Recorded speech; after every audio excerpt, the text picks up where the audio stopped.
Greetings, everybody. We are doing a little bit of D&D in a Sven Zone. Everybody say hi. Hello. Hi. Hello. Hi. Howdy. Perfect. So we can be heard. Mhm. Now I will just try to fix the other camera issues we're having. While I'll go ahead and turn it over to Nick in just a moment. So those of you watching on stream, yes, things we have shifted from Wednesday to Thursday. Don't forget that. And this week is a little special because last month, September, had 5 Wednesdays. So Nick should have been running the Crystal Heart campaign for 2 weeks. Due to schedule conflicts, neither one happened. So I wanted to go ahead and give him the opportunity to forward, keep his story rolling, and keep things going. And so we're going to go ahead and do it this week. We will also be playing the Crystal Heart campaign like normal on the 28th. So in 2 weeks, we'll also be playing this again. So next week, we'll be doing Nashkel. And then 2 weeks, we're going back to this one. So that is the update. Like, subscribe, all the other happiness. Nick, take it away. Alrighty. So, last we left our heroes in the Crystal Heart campaign, they had escaped from the temple, finally, after rescuing their friend Barnacle, and dealing with the priestess Misha, and some seemingly priests turned cultists, or maybe cultists turned priests, who knows, and some troglodytes. But they managed to escape from the clutches of the temple, only to find that their former employer, Ralph, the wine merchant, had been taken from his home with his family and seemingly taken into the swamp. Following the tracks to seemingly only good person in town, our troop of heroes,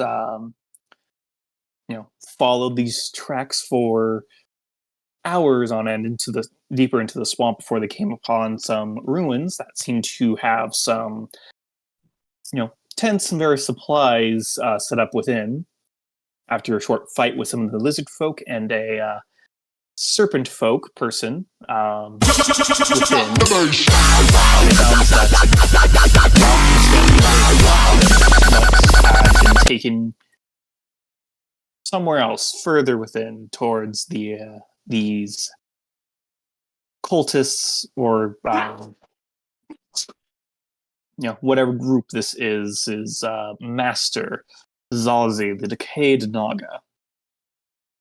And that's where we last left our heroes, as they were finishing up the people present in this little camp here. What are y'all doing?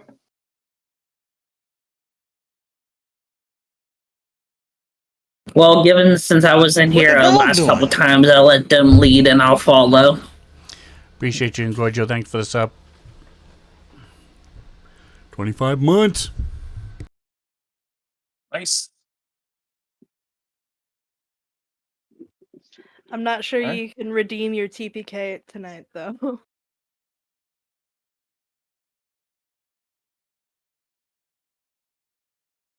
And when you say finishing up the people here, do you mean we killed everyone here, or what do you mean?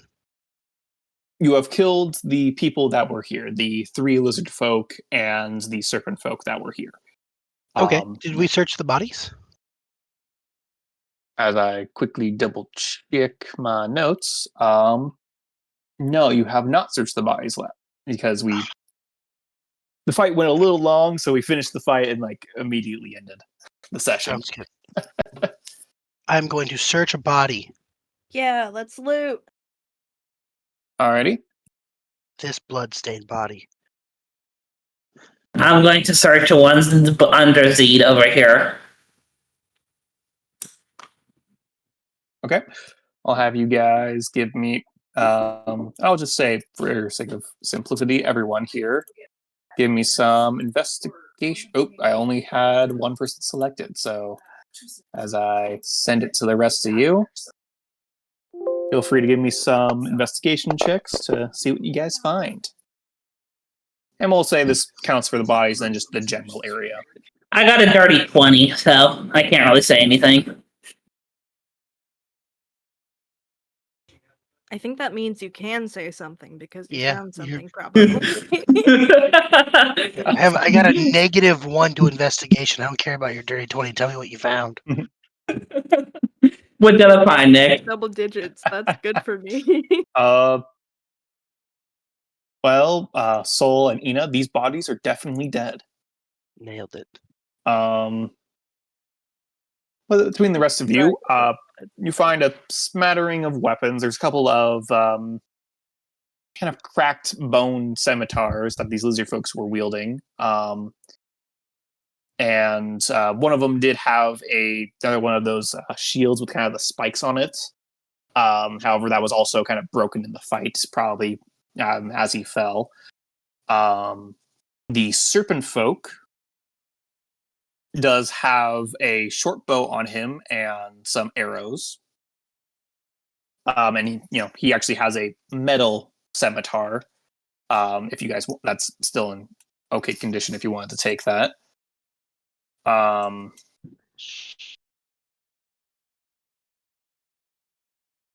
than that,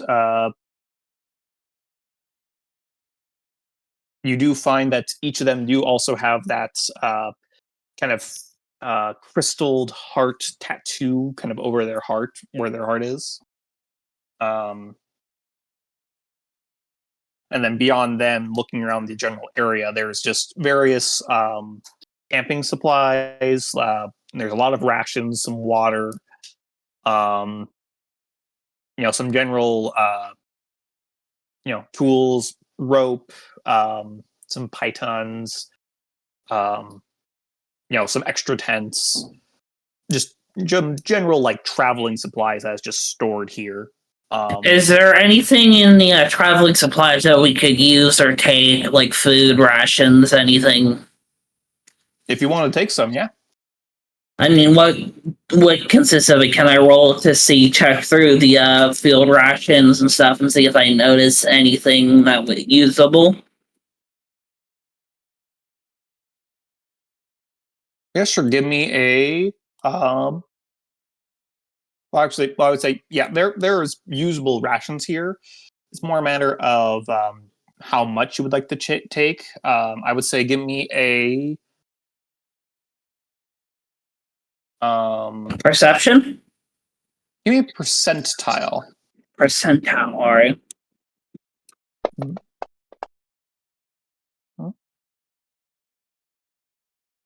There is about 62 like good like jerky rations that's just through here that you could take and spread amongst people.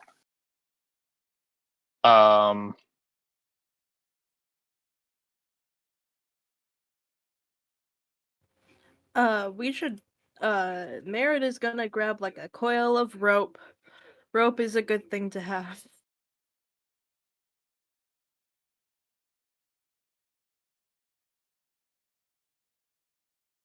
I'm just going to take some of the jerky rations and stuff them in my backpack in case we need any meat rations for anything.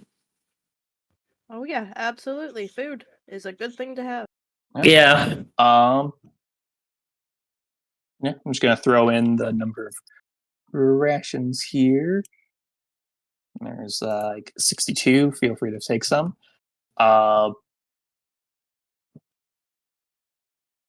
Again, there's also there's rope and other just generic supplies. If you want to look for anything specific, just let me know and we'll make a roll for it.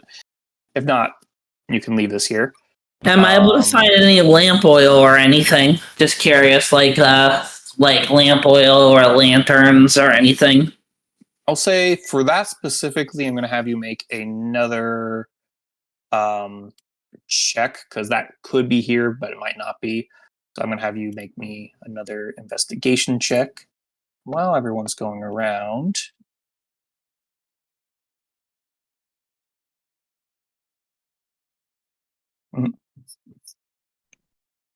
I was gonna say, yeah, I'd like to pick up the rations and distribute them equally between the members as well, since I'm already grabbing them. I'll be like, here, guys, take some in case we need food or anything, you know? 15. You are able to find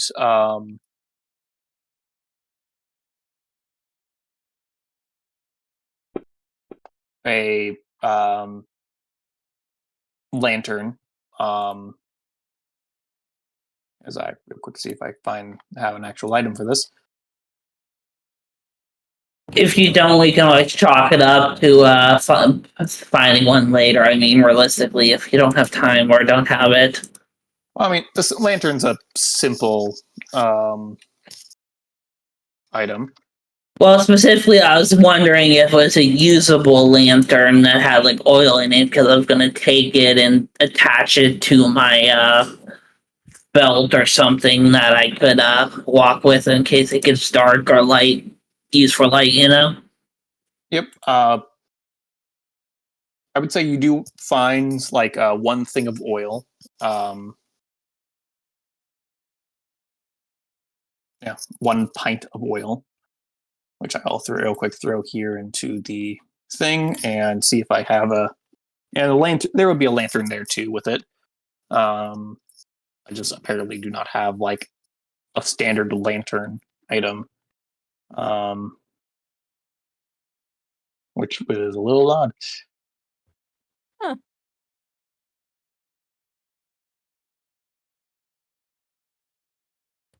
But hey, Oh, man, I you've mean, got a I was bullseye just and spelling hooded it. lantern. I apparently was just spelling lantern wrong. That'll As I do too. I'm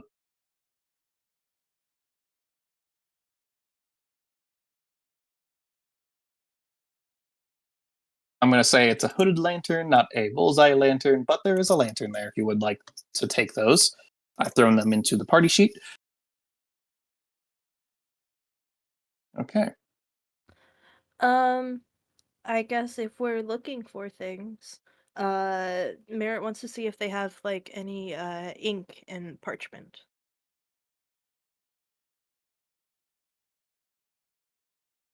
Okay.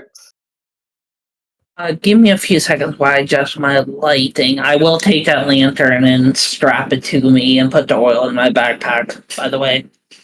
Okay. And I guess That rope. is the oil that you'll need to use with the lantern. Like the lantern itself is not filled. Just so you know for when you want to light it. But yeah. Real quick, as I have Merritt give me another investigation check for that specific kind of item, because that may or may not be here. Unfortunately, you are fine. unable to find. I'm just like, this would be a useful thing to have. You did say there was rope though, and I didn't want to just like give it to myself unless you were okay with it.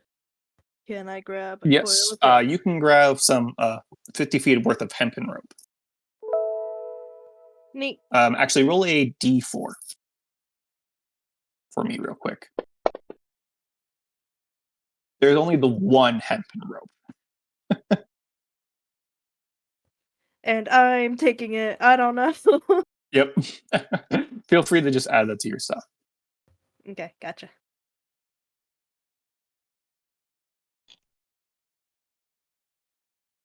Is anybody else looking for anything? No, I'm taking the lantern and adding it to my inventory now, Nick. Yep.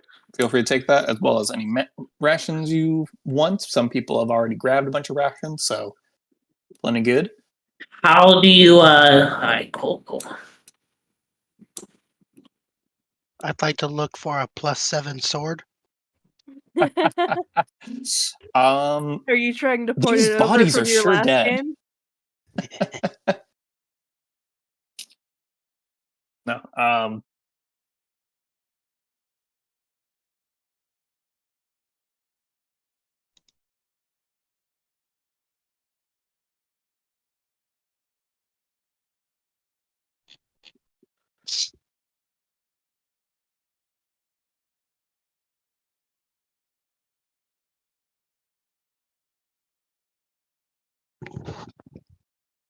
All right. Well, hey,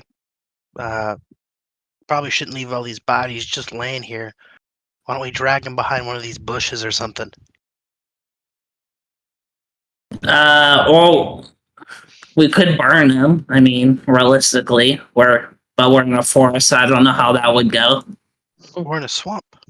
Swamp ruins, right? I mean, You are in the middle of a swamp, and there's these little ruins within. It is very clear just from your investigation. This appears to be like a way station of some kind for, for supplies and such. I'd like to do one more search over the leaders, the actual leaders, the snake person or serpent person's body, the one that was leading these people, because I want to look specifically to see if he had any paperwork or anything dictating why he was here. Okay. You can certainly give me another investigation roll to look for that specific item amongst this person, or possibly what you know to be his tent. Yeah, no, I failed. Unfortunately, you do not find anything. Yeah.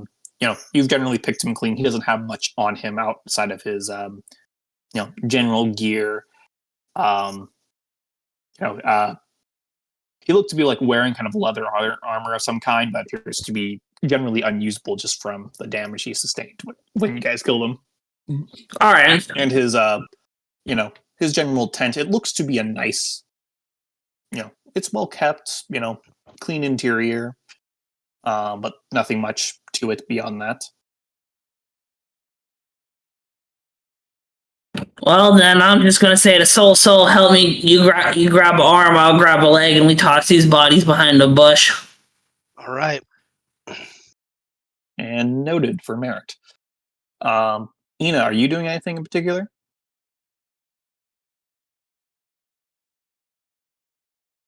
Sorry, I had my mic both muted and my push to Oof. talk is on, so it was like a moment of panic. So you did tell me about that thing that's in the bush, among the bush, as a Among us? bush. Anyway, but I don't know.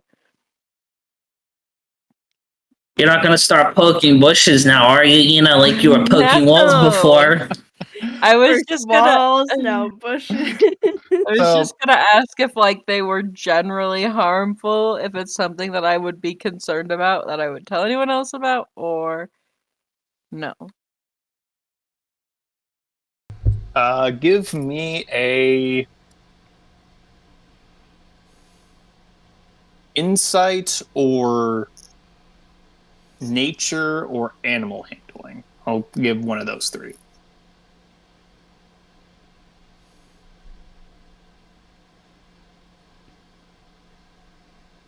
While she's considering rolling, Zeed, what are you guys doing? Or what are you doing? I'm trying to relax a little bit because I got injured a little bit. Alrighty. Barnacle, are you doing Mhm. anything special while everyone else is? Oh, do you have more to say? Nope, no, you're good. So I was looking over Nope. everybody. Thank you. Everybody's hurt except for this wildfire spirit, but it doesn't. No one seems to be particularly in any kind of danger or severely wounded. What time of day is it again? It is starting to get to be about, late afternoon. It's probably around 4 o'clock at this point. So it's about mid-afternoon. All right, so I'm just going to sort of come over here to these ruins and try to climb up on them and just sort of keep a lookout. Okay. Give me a quick perception check then. As I finish, here, push that to you. I finish typing this thing to Ina. There's a bug crawling on the wall, and I really don't want it to climb on me, and so I'm very preoccupied by this thing, trying to shoot, stomp my foot, trying to keep it away from climbing on me.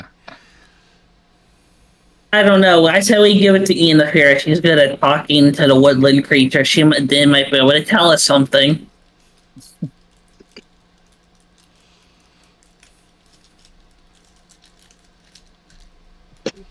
Uh,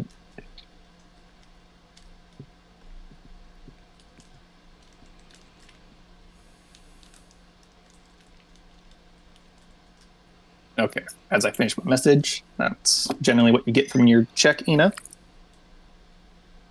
Okay. She's probably not going to mention it then. Sorry, say that again. She's probably not going to mention it then. Okay.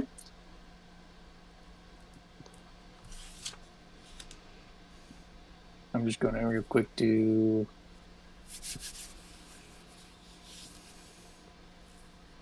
this for everyone else. Man, Boom. that was almost an 18. I rolled a nat 20. Nice. Nice. Yes. Yeah.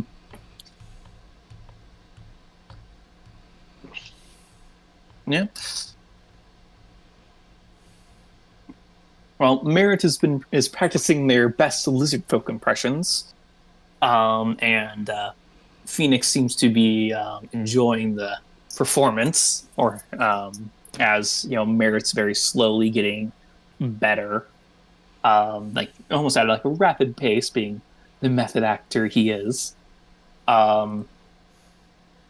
Soul, Barnacle, and Zeed, you notice that Ina appears to like be looking at something to the west before seeming to dismiss it and turning back to everyone else.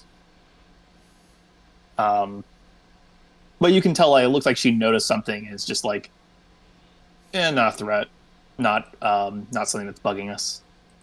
Whatever it is that she might have noticed. You know something that is bugging Barnacle? That damn bug he's trying to step on. Yep. I am pretty curious as to what she's looking at, so I'm gonna look in the general direction that she was looking at. You said it was the west, is that right? Seeming to be the west. I'm going to have those of you who see that check make a quick perception check to see if you notice anything.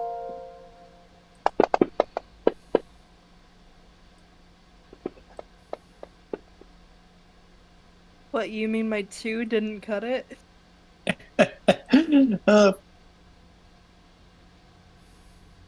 Yeah. Unfortunately, Barnacle, as you go to like look, you like go back to try and get up onto the little ruined wall that's left there again to get like a better look. And that same damn bug seems to almost jump up at you.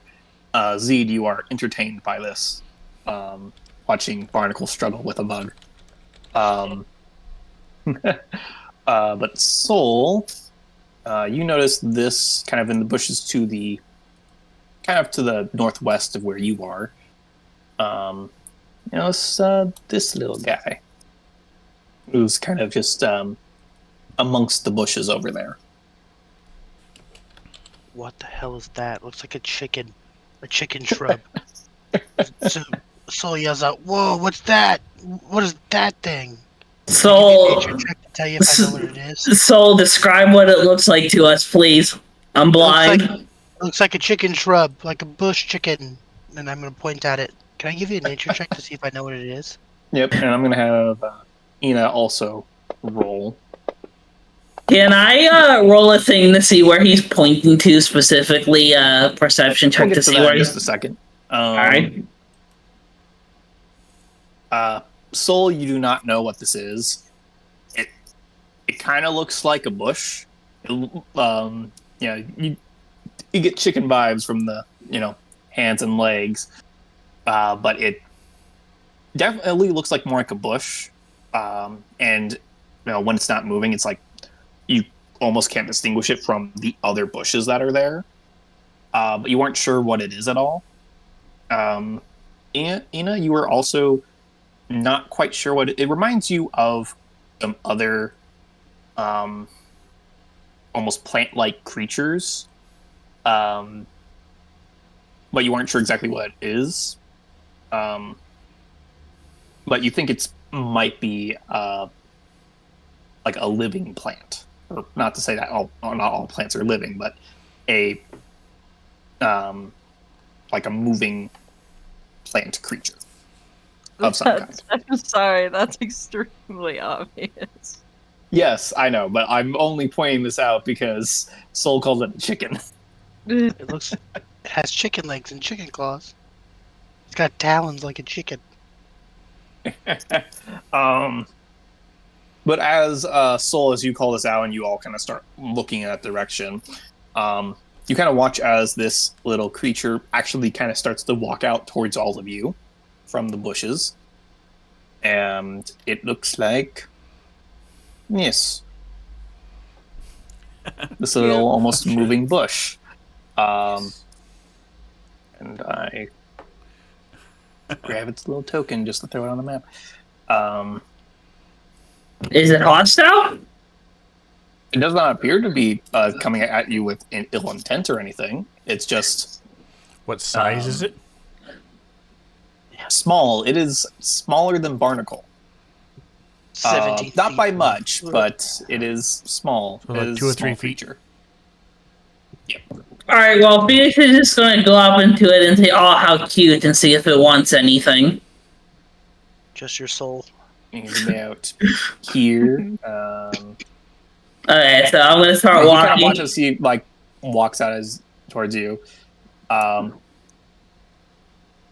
As you like kind of start to approach, he kind of starts to take a couple steps back before kind of looking at all you, and then he starts like motioning for you guys to follow or to like come towards him, and then he will take a few more steps back. I say we follow the weird bush creature. I like to follow the weird bush. I'd like to follow the weird bush creature. Anyone else with me? I don't Oh, sure, particularly. yeah. What could go wrong? I feel think like a lot of Una things can is- go wrong. I mean, a lot of things could go wrong, but from past experiences and staying in a town with cultists doesn't seem like the most prominent idea either, especially when they're actively looking to annihilate us. I mean, it's either go back the other way and go towards the cultist, or follow the weird bush creature to safety. Your call. Possible safety. Well, Mary we're is still trying to inching find these closer family. to the... Merritt's inching closer to the bush and like trying to like gaze its intent, gauge its intent. Like, does it growl when he gets closer? Is it like moving in a weird way? Is it like, You mean oh an no, insight hiding or a nature knife check? behind its back? Should Inside we or see what? it on the map? Insight or nature? Say again. Should we see it on the map?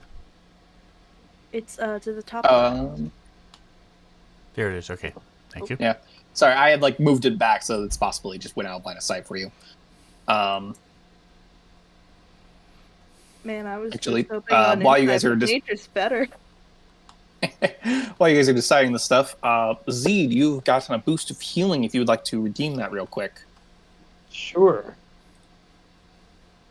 I believe you should have that coded on your character sheet somewhere. I don't know. I do. I don't know. I'm still feeling we should follow the weird bush creature. That's just me, just a gut feeling. Merritt, well, he does not appear to be holding a knife. Outstanding. And while you're not quite sure what this creature is, and nice. Yeah, that worked out good. He's definitely he doesn't seem to have an ill intent. He just seems to want you to follow him. Or it. Well, it's a bush. Yeah, that's what I'm saying. We should follow the weird bush creature. My gut tells me to. Like whenever you stop, he will stop and turn towards you, and then like seem to try to beckon you to follow him. It's not saying anything. It's making little like bushy noises whenever it moves. Like a bush ruffling in the wind. Let's Well, follow the Aborigine. Well, as I'm gonna actually ask you this, as my background with a researcher, I can pretty much recall lore or anything, piece of lore or anything. Is there any lore or information that I can recall basically of this? Do I know anything about it? Give me a nature check. Nature check. All right, give me 1 second. I'm just Here, I can curious. push it to you real quick. Oh, I didn't mean to push that the Solanina again, but so feel free to I'll roll that take it. again or just ignore it. Nope. We Anytime I get a will- check, I'll do it. Which is crazy because I'm trained in nature. I have proficiency in it. I Nice. just can't roll to save my life. Noted. Man, my first Barnacle. roll of the day was a nat 1, so... Well, in particular, so Phoenix, as you are kind of like looking at this creature, while you aren't fully familiar with this variation of this creature, it does seem to remind you, and I'll say just because I had you rolled again, because I pushed the roll to you. You also at this point, just thinking on it, seem to kind of figure out what this creature is, being familiar with plants, even though you aren't apparently not proficient in nature, or if you are, you have a negative intelligence. Anyways,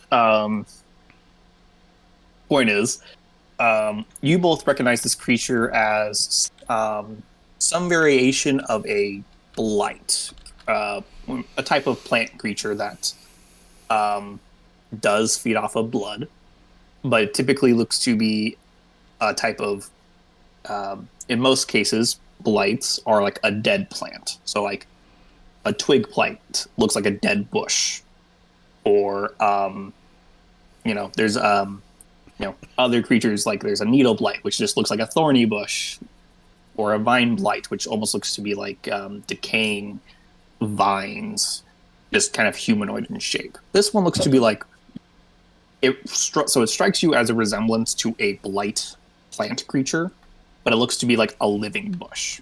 So some variation in there. You aren't sure why or how it's related to that, but this bush blight looks to be a living plant variation of a typical blight.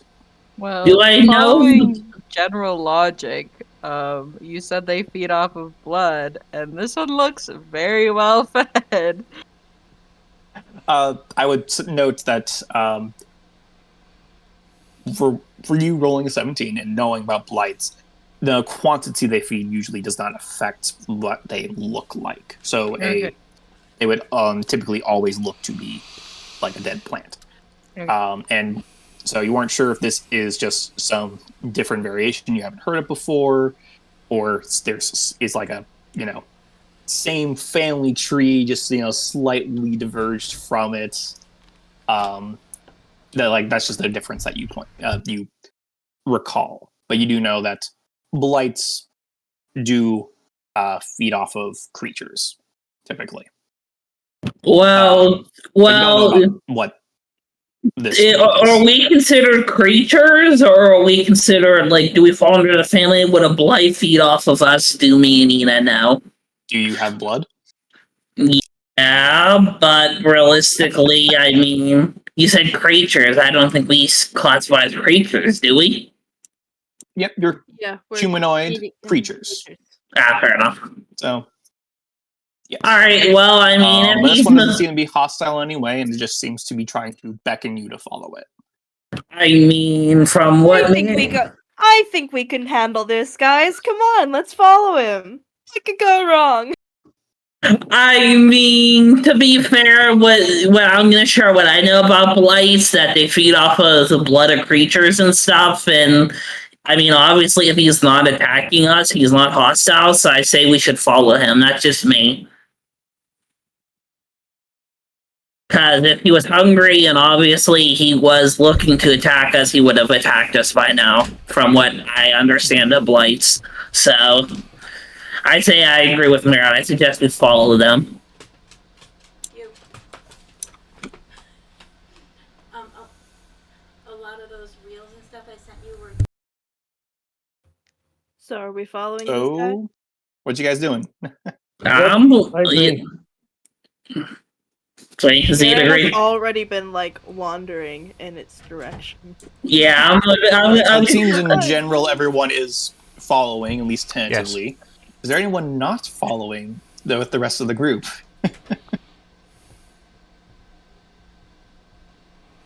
Ooh, guys. we Okay, want I'll take the that as a 20 no. again? So, as you guys start to follow this little bush blight into the swamp, takes a little bit of a different direction from what you guys were initially traveling in. He's a bit, as you kind of start to follow him, he is traveling in a westward direction. Kind of sticking out. I'll say, have everyone give me some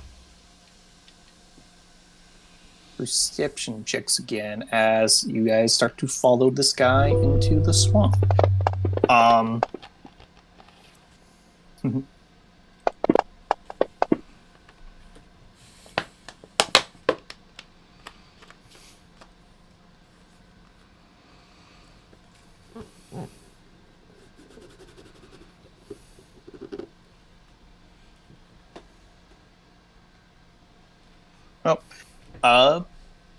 Yeah. So as you guys are following, y'all are keeping up, but Ina, Merritt, and Zed, you all notice that this bush blight is avoiding the swampy water as best as possible. So he's not wading through the little pools you'll find just traveling through a swamp. He's traveling on seeming to go out of his way to travel on the drier ground. And is keeping pretty consistently westward from where you guys are currently are. It also does not seem to be wherever he's trying to lead you to is in the immediate vicinity as you guys are, start to actually move through the swamp, past trees and giant mushrooms that scattered throughout the swamp.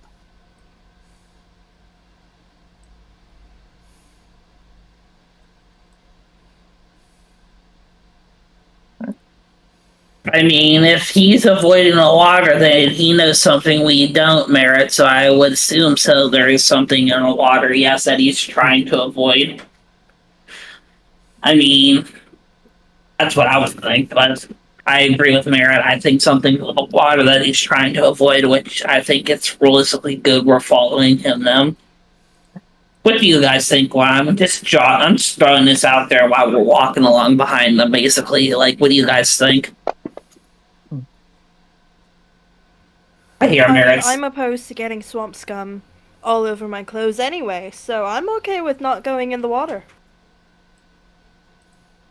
Anybody else? Yep, I'm following his example. Yeah. Okay.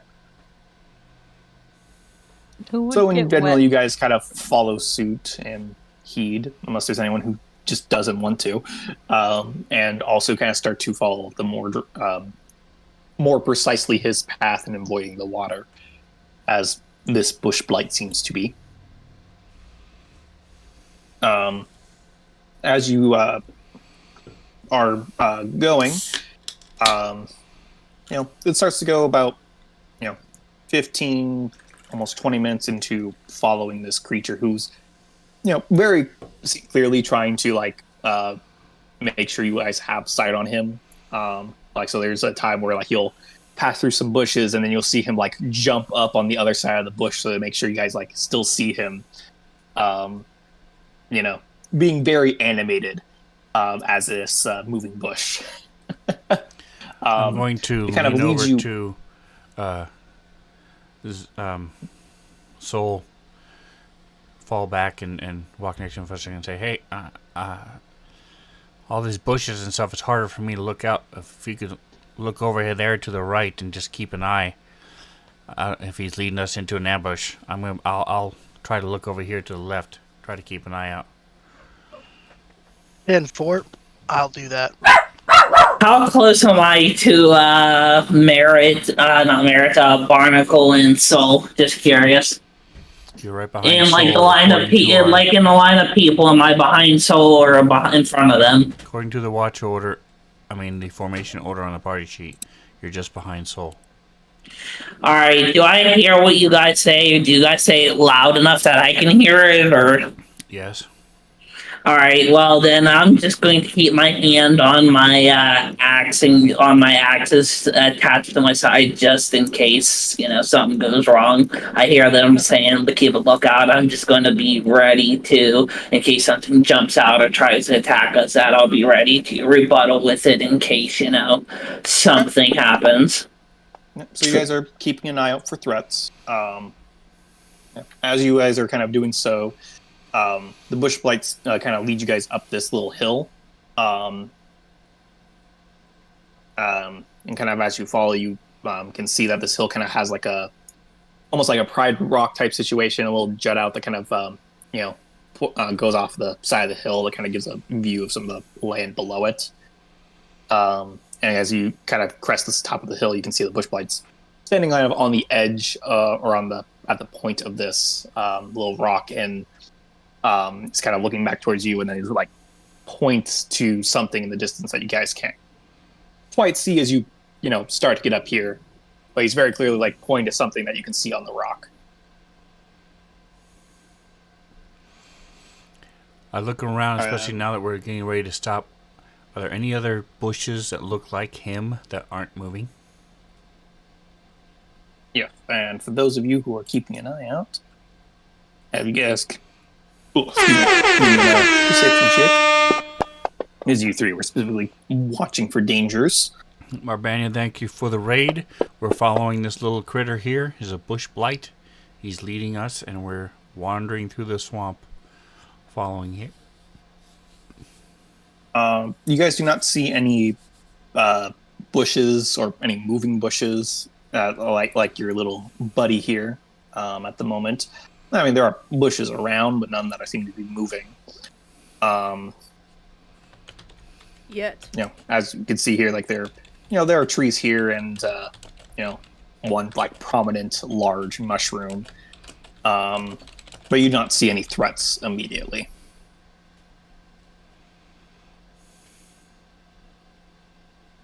Glad you picked up on that. Can we see what he's pointing at?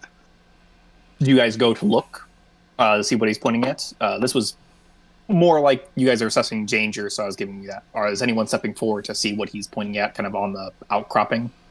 Phoenix will step forward to take a look to see what he's pointing at. I'll pay tribute because it was my idea. If he pushes me off the ledge, then at least we know he's evil and you guys can kill him. So I said I'll take tribute and go first and step up to the ledge. As you step up, kind of up onto the fried rock type situation here. For one, this is like the closest you've actually been able to get to the bush blight at this point, because he's kind of consistently kept ahead of you. As you kind of come up next to him, see him pointing. But you can see, kind of off in the distance, still a little ways away, what looks to be sticking out like of the kind of treetops. Just by color contrast is this kind of pink leafed tree. What looks to be probably your best guess, a cherry tree of some kind, just kind of sticking up throughout the forest, just kind of off in the distance, seemingly having a kind of in a little clearing, but you can't quite make out what is it. It just looks like it has probably a little clearing based off of the foliage spacing, but you see a very this pink kind of cherry tree off in the distance that this bush blight is pointing at. So I'm gonna look at the bush blight and say, "Is this what you want us to go to?" And let's see if he reacts to it. Like, "Hey, is this what you want us to go to?" Like, point at it and say this, and point at myself. Say, "You want us to go there?" And see if he does any like motion, basically. So you watch as the bush blight kind of nods. It doesn't quite have. It does, but doesn't really have a head to it. It's kind of just for how the creature is. But you can kind of watch as it gives to its best ability a Yes. nod, kind of shake to its Okay. thing. And then as he does that, you watch as he kind of like jumps down on off the side of this little pride rock and starts making his way down the other side of the hill towards the in the direction of the cherry tree. All right. Well, I'm gonna hop off the Pride Rock and go tell him that he wants us to go to this cherry tree looking thing. And according to what he's pointing at, I suggest we follow him because it does look like an interesting point of interest in this thing. So we might find something related to something. So I suggest we follow him. I'd still follow him. If you guys want to see what I'm looking at, you can come up on a Pride Rock and I'll show you guys what he's pointing at. Can Merritt try to like catch up to the bush blight?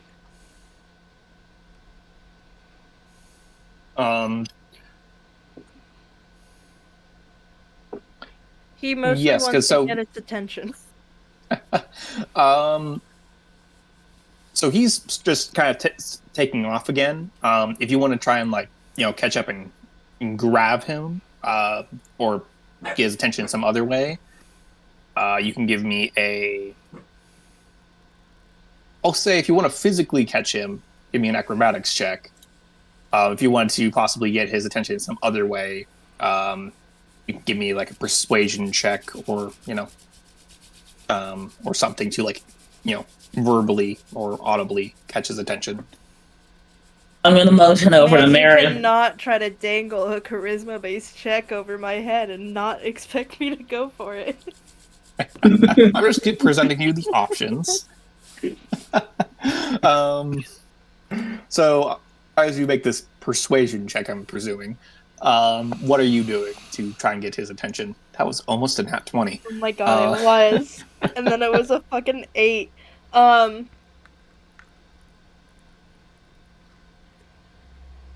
Look, it's stupid, but it is the only thing popping in my head right now. It's like, hey, wait! Your shoelace is untied. Wait. It doesn't have shoes. So you kind of watch as this creature treads down, and kind of at the bottom of the hill, like stops for a moment, looking back to hear you, like hearing you, looks down at its feet, looks up at you, and just gives like the what, like the very like confused, like arms out shrug kind of motion. Like he cocks his head to the side, so now that you're Well, he looking stops at me, temporarily. so now that you're looking at me, sorry about that. We are looking for a friend Ralph. He looks like this, and he's going to shapeshift into Ralph for like a second so that the thing can get a look. Have you maybe seen him? He and his family are supposedly out here, so. You watch as he, or as the bush blight, gives like puts does like the thinking hand to presumably where its chin would be, but it's just like resting on some of the like outer bush parts right there, where it's roughly its face area is. Seeming to be thinking for a second, and then like points up, is like, idea. Shakes his head again in a furious nod, and then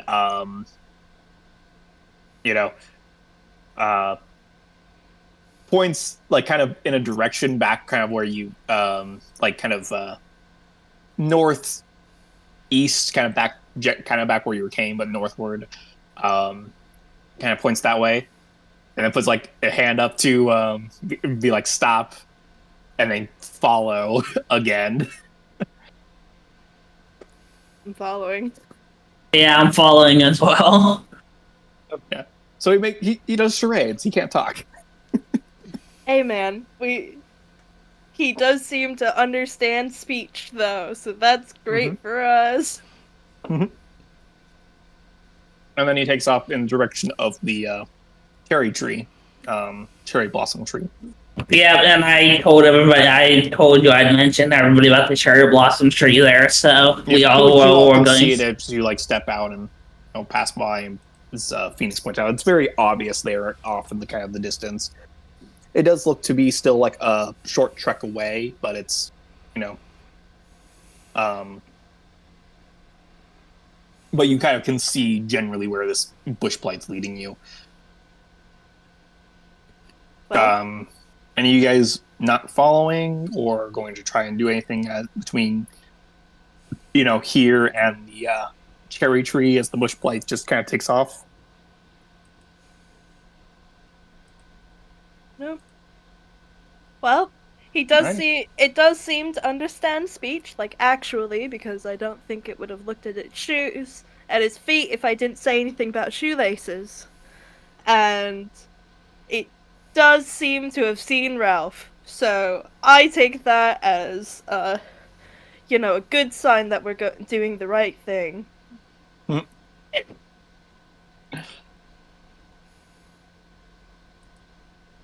Cool, let's follow. I agree. Let's follow. 100%. Yep. So, as you take some time, by the time you kind of get here, you've kind of been roughly traveling for about a little less than an hour, just trekking through the swamp, especially since you've been kind of carefully following the bush blight's path to kind of avoid the water in general. And gonna throw you a new little map now, as I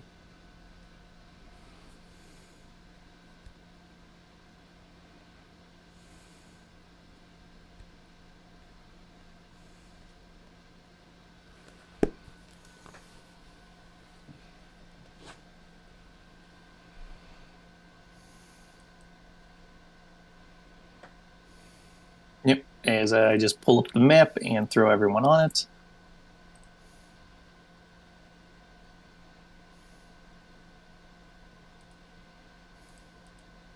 Doop.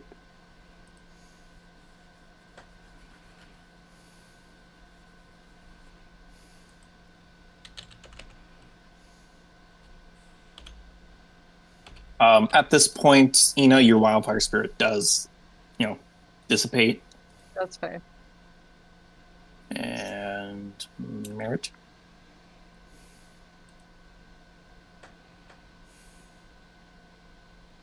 Wishblight.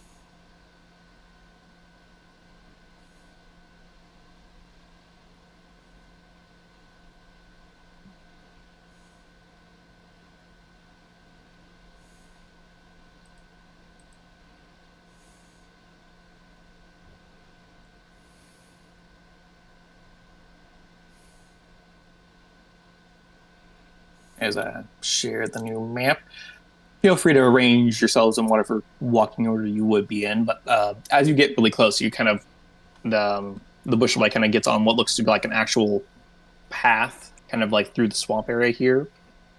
Token movement should be unlocked now. I realized it was probably locked before. Damn, that's so fancy. I'm just leading the charge with Merritt, basically behind the bush monster. So I'm fine where I am. I'm kind of taking the lead to begin with, anyways, because I'm the one who said to follow it. So if I get attacked, I feel like I should take the first hit, So I'm kind of like out in front, like making sure everything's okay, like so in case the party doesn't get hurt or anything, Yeah. Is that pink thing the Man, bush? Merritt is okay with you taking that first. The pink thing is the cherry tree. Cherry tree? Okay, yeah. Yeah. It's a little weird on the map, but that is the cherry tree. Yeah. I trust Soul to be watching the trees, but there's a lot of trees, so I'm going to be watching the water, but also every once in a while looking in the trees. Okay. Yeah, my head's on a swivel.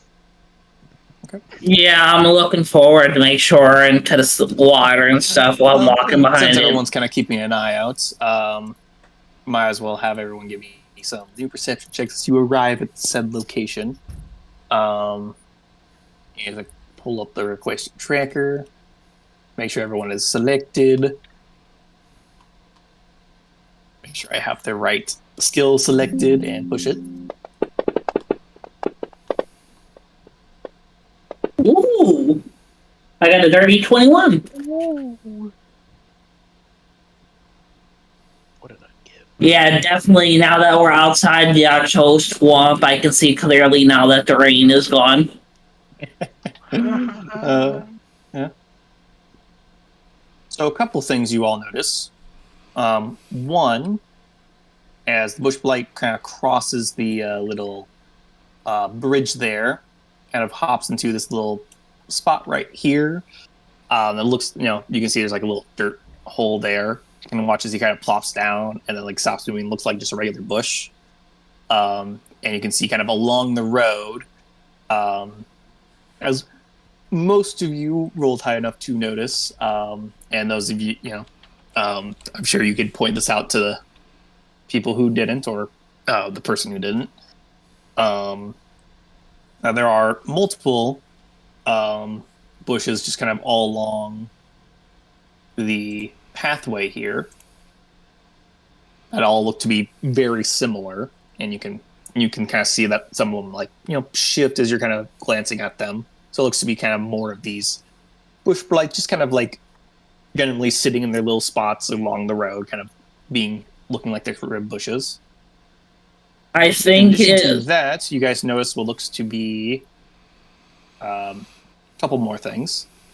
One, kind of at the end of this path, looks to be like a little kind of stone circle that kind of like indents into the ground with like little inbuilt seats, kind of off in the distance. This over here, a nice kept cherry tree. What looks to be a little bit of a cave entrance over there. You can see kind of in the water next to the stone that's kind of in the center here, like at the bottom of this little pond. It looks actually very clear water relative to most of the water that's been like murky and not really see through. This one you can kind of see very clearly to the bottom for this little stream and pond here. You can see what looks to be a skeleton of some kind just kind of rest on the bottom of the ponds there of looks to be possibly a crocodile of some kind, or possibly some sort of drake creature just based off of the head and body shape. Just kind of skeleton just kind of resting there at the bottom of the lake, kind of slightly indented into the sediment. And the last thing you notice is that walking out of said cave looks to be a little turtle person. Not little. He's actually, quite tall. Well, not quite tall, but he's, kind of chunky. He's probably on par with size. Like he's thicker than most of our average size people. Not quite, possibly as thick as Ina, but not quite as tall. So he is like a person-sized turtle. Yeah, he's a person-sized turtle. Okay, cool. As I share the image with you, see this little guy who looks to have like some foliage and almost fungus growing onto his shell as he kind of walks out with this black staff into the, kind of out towards this little bit here. As I see him walking out, I'm going to suggest we go meet the turtle hermit. I'm going to refer to him as the turtle hermit because that's what it seems like, a hermit. But I'm going to say we should go meet the turtle hermit and see what he has to say. Is he a Teenage Mutant Ninja Turtle? Or no, he's not Master Splinter. Probably to be a bit older than a teenager. Yeah. At some point, he might have been a Teenage Mutant Ninja Turtle, though. Oh, But yeah, I'm going to start walking up towards the turtle hermit and lead the way. Basically, I'm just going to walk up across the bridge and just lead the way and mind myself of the. Tell me when to stop, Nick. Mind myself of the bushes here and just Stop stay there on for the. a moment to let people catch up. All right. It It is very clear that Bye. this Sorry. turtle does see you as well. Yeah. Is this Um, southernmost bushlight the one that led us? Yes. Okay. Yes. Well, I don't know As you what. kind of like pass by, he kind of waves a little bit. Yeah. I definitely wave back. I'm Feel gonna free drink to some of keep this. moving. I'm Yeah, gonna drink some um, of this river water. You're gonna like come and kneel down, drink some of the water. Yeah, Okay. just see what happens. Ina, are you following? might Her be. map isn't loaded. If you Yeah. could move her to follow us, that'd be great. Oh, I yeah. Okay. was. I'll just throw her up by Mary at the moment. You lean down, get a quick drink. It tastes like nice, refreshing, clean water. Definitely, it's like temperatures, equal to what's around it. It's some nice flowing water. Doesn't taste bad or anything. But it does, in general, nothing bad seems to happen. Cool. Yeah, I'm just Constitution going. saving throw. I'm joking. I'm just gonna continue walking along the path and go up towards the middle here, and I'll stop here and wait. All right. You kind of watch as you have come. The Toro's kind of like taking a seat, kind of in this little mini, amphitheater. It's not quite an amphitheater, but like there's, it's a nice like gathering circle. That's has some like stone seats scattered about it, and he's just like kind of sat down in one very slowly as you guys have approached. Yep, I'm just going to walk up and say, "Hello there, stranger. How are you doing today?"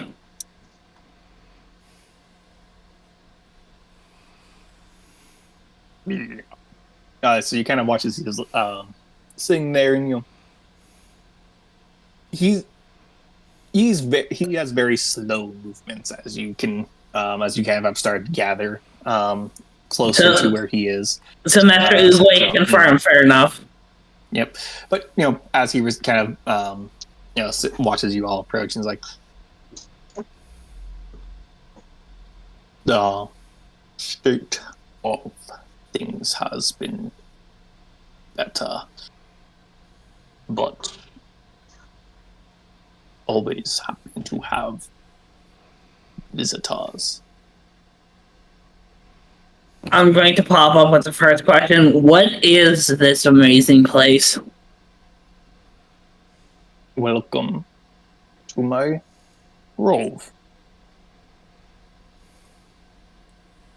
My little sanctuary amongst the lands that I help maintain.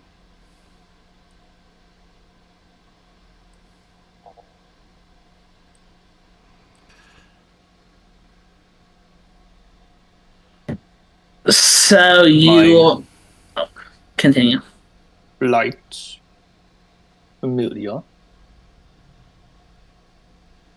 has told me that you are against the invaders, those who bring a true blight to our land, a true decay to those around us.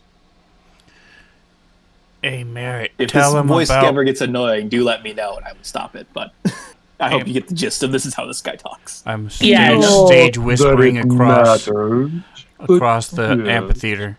Hey, Merritt, tell him that I heard a Naga mention they want to take care of a turtle. It might have been him.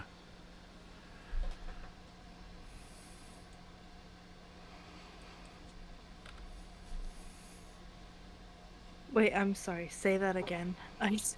After you said. We were supposed to be looking for some turtle to help for I something. said, tell him I heard that a Naga mentioned they wanted to take care of a turtle.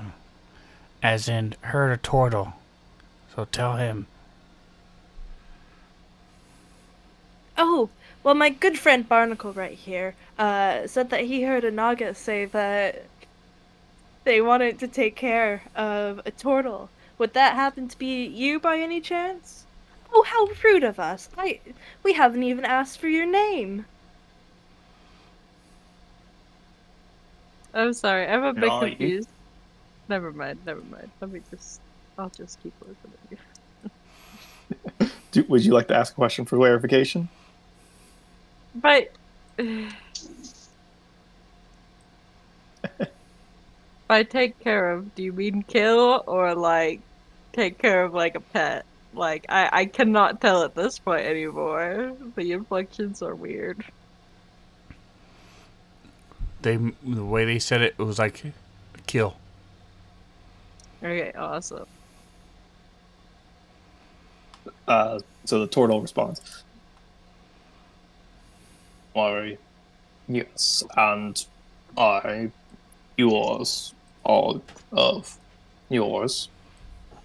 I am Zolmint," which I will type in chat.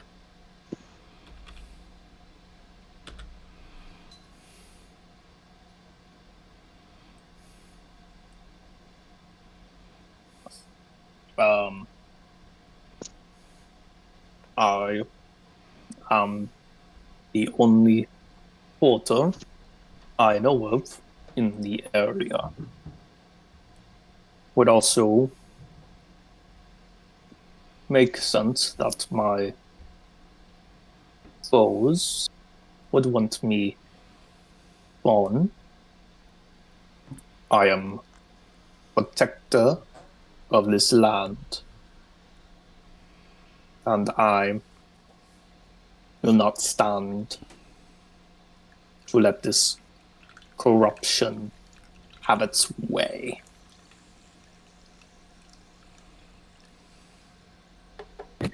I'm going to I say, see you two seem to be, at the very least, not friends to the corruption.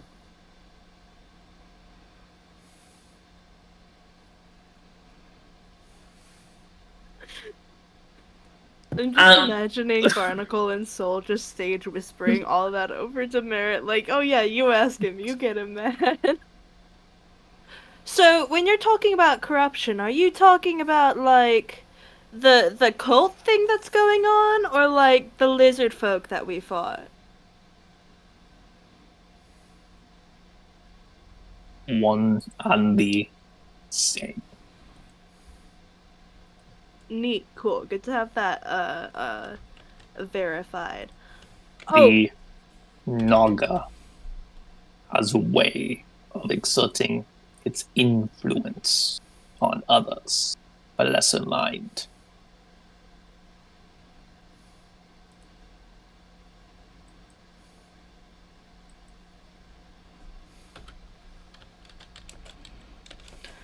do so, you go ahead. do you know a Master Zarze, the Decayed Naga? He was spoken to. He was being spoken through to a statue by a priestess.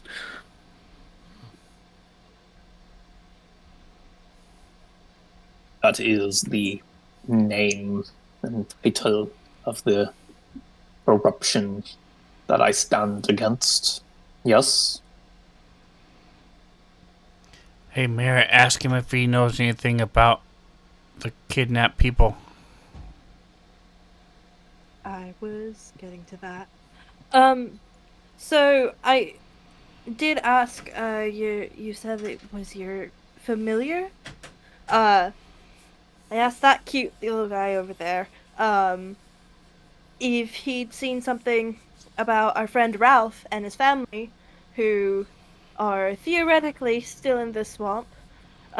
He looks like this, and Merritt is turning it to Ralph once again. This is so much better than having like a drawing of somebody. Uh, so much better than a wanted poster. Mhm.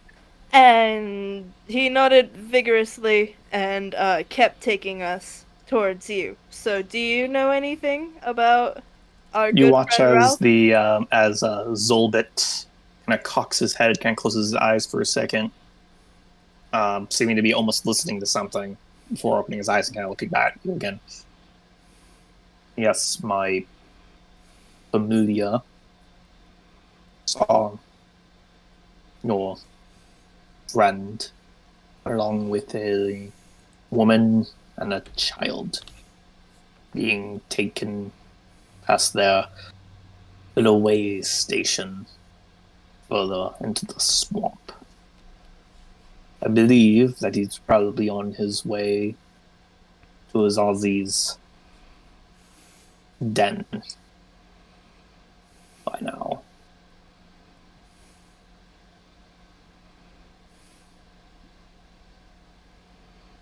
I have a question for all of you now. Will you help me rid this land of its corruption, of this light that harms all around it? The land, people, the creatures, all life. Well, to be honest, I think we're kind of already doing that. So, yes? I say yes. We seem to be agreed that these people are bad, and I'm willing to stop bad people. So I say, as a whole, or at least for myself, we should fight these bad people and help Master Zolbit. I say that to everybody here in our party. Like, that's what I'm saying. I say, like, we should help him. I feel like it would be good to help, him because Yeah, Zolbit kind of looks from Merritt and Phoenix to the others just to see your general reactions, good or bad. Yep. I'll help fight the nothing.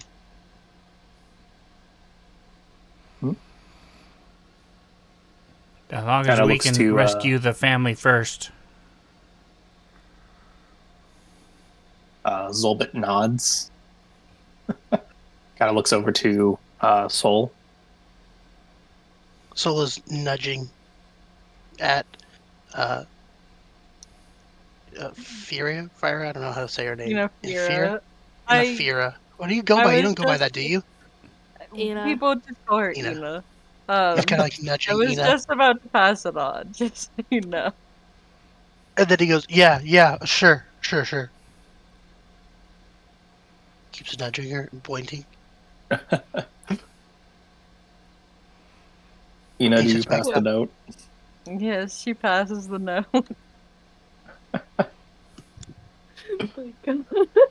Soul's now Also, kind to of looking answer at. your question, Nick, no, I cannot see. I don't Okay. know why it wasn't telling me that I was getting private systems. Gonna try removing Yeah. Ina from the From this plane of existence. and throwing you back Actually, if you on. close it and open it, it might work. The map. Be sure that.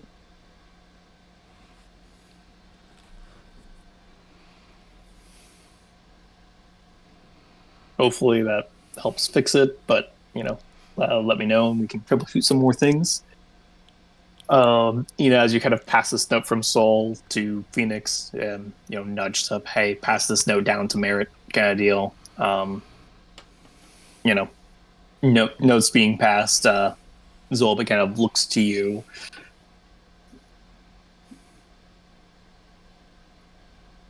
Wait, You okay, I are see the another map now. one Why did you of. pass it to me?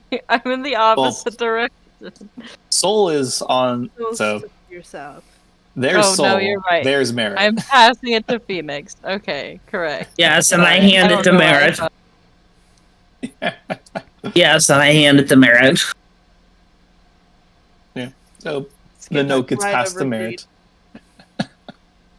Just makes a quick little, paper airplane just toss the short distance.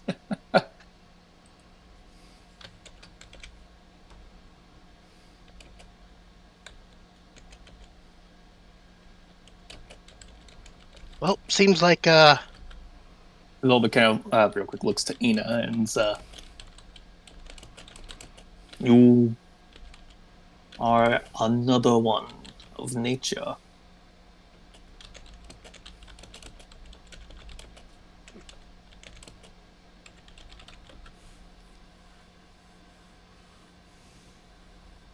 Have you come on a pilgrimage?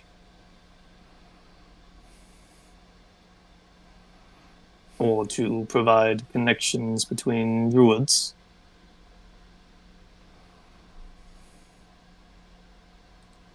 Zolba asks you, Ina.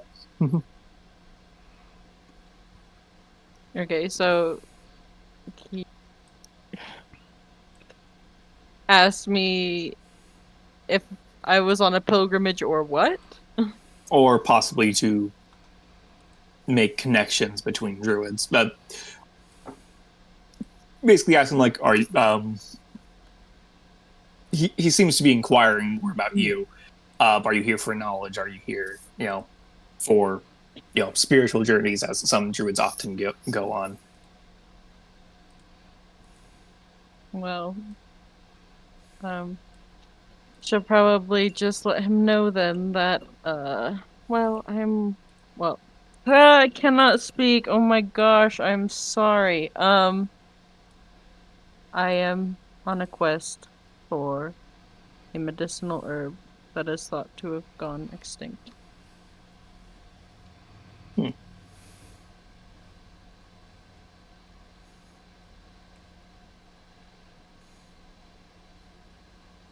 Would like to talk more about this when we have time, if you don't mind. But first, as he like slowly stands up, kind of, you can almost like hear his body creaking. Like this is, as you kind of come through the conversation, you can tell this is actually a very old Tortle. He is slow in movement, and but it doesn't, but still seems to be sharp in mind. Um, Damn, is that what got them all bloodthirsty? Being stripped for medicinal herbs?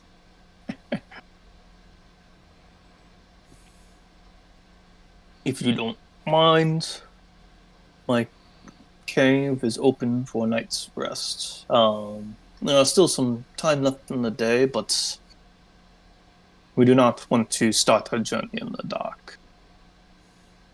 We will leave at first light. He kind of announces, like, with that, he kind of, nods and then starts to make his way back towards his cave. Do you have food, or Which at do this we need point to you go can kind of see hunting? No? Do you have food, or do you need to go hunting? Are you asking Zolbit? Yes. And then I'll stop and say, hey, Mara, ask him if he has any food or if we need to go hunting. Why? Oh, by the way, my good friend Soul over here wants to know if Soul looks around, like looking for somebody else around him that might be named Soul. Like looking around. wants to know Could if you be. might have any resources or tools that might help us in our fight against Zarzi, the the decayed Naga. It seems like quite the journey that's ahead of us, so any supplies you have would be very useful. Any Yeah, bits of sounds knowledge? good. Any bits of knowledge? And I chime in. Any bits of knowledge you have on this on Zarze or anything would be helpful as well to let us know what the challenges we face ahead. Or cool plus items. Those two.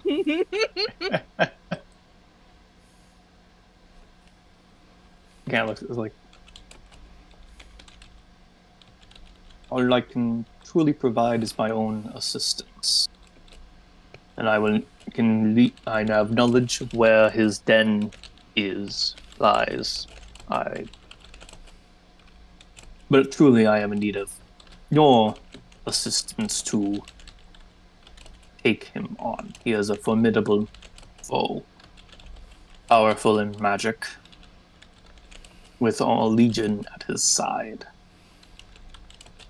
Okay, and you think that for sure this group of people will be able to take him down?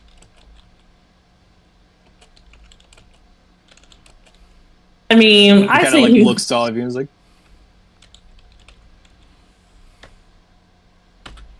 I have faith.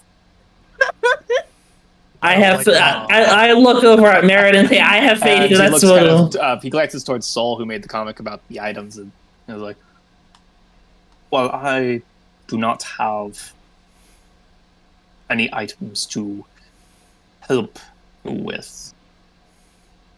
He does have a hoard that will be more than happy to pick through, should he be disposed of.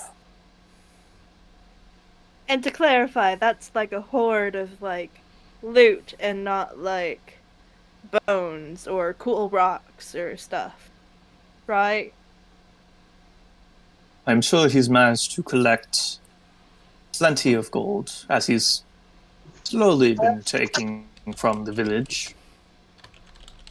Most people who fall under his sway will give all possessions of value to his hoard, to his greed.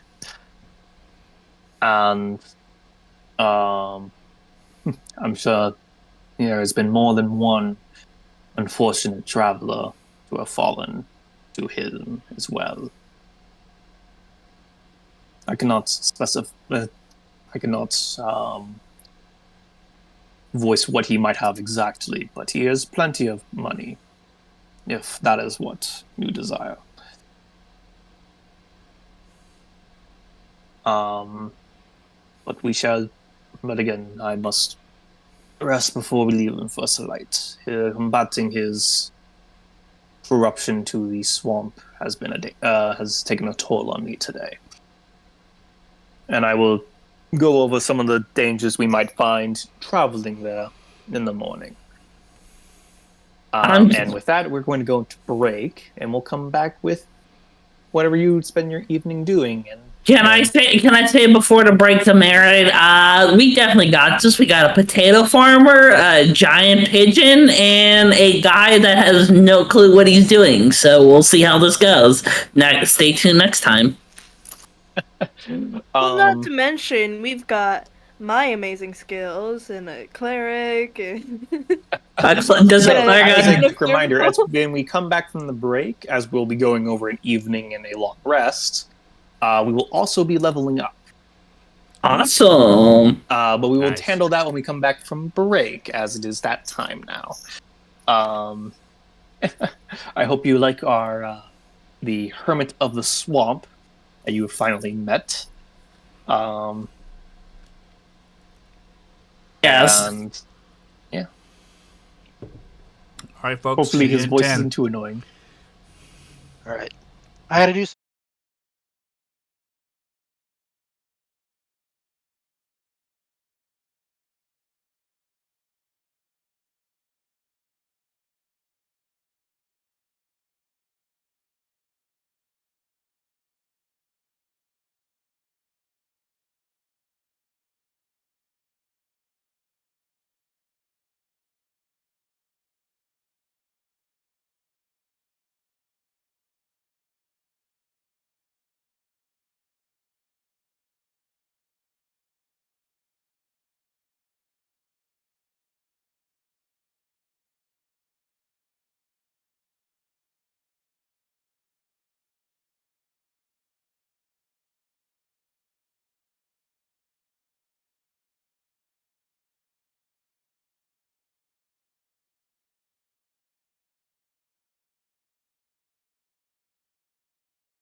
amount of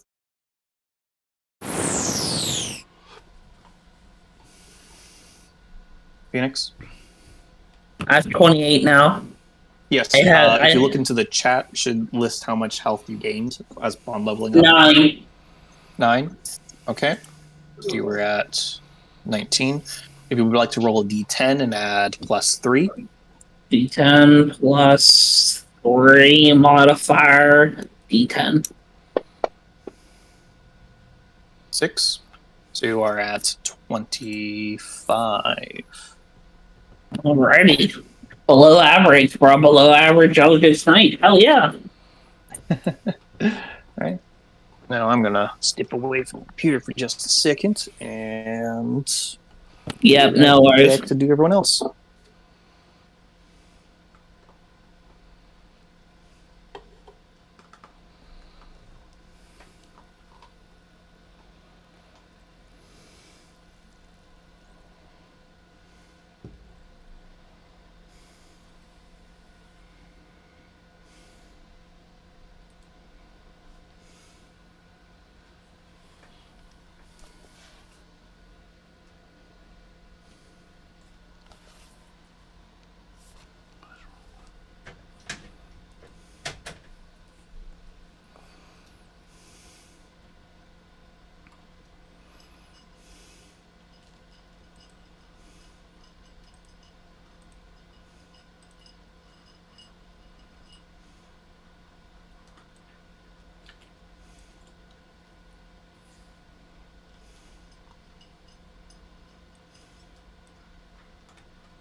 All right.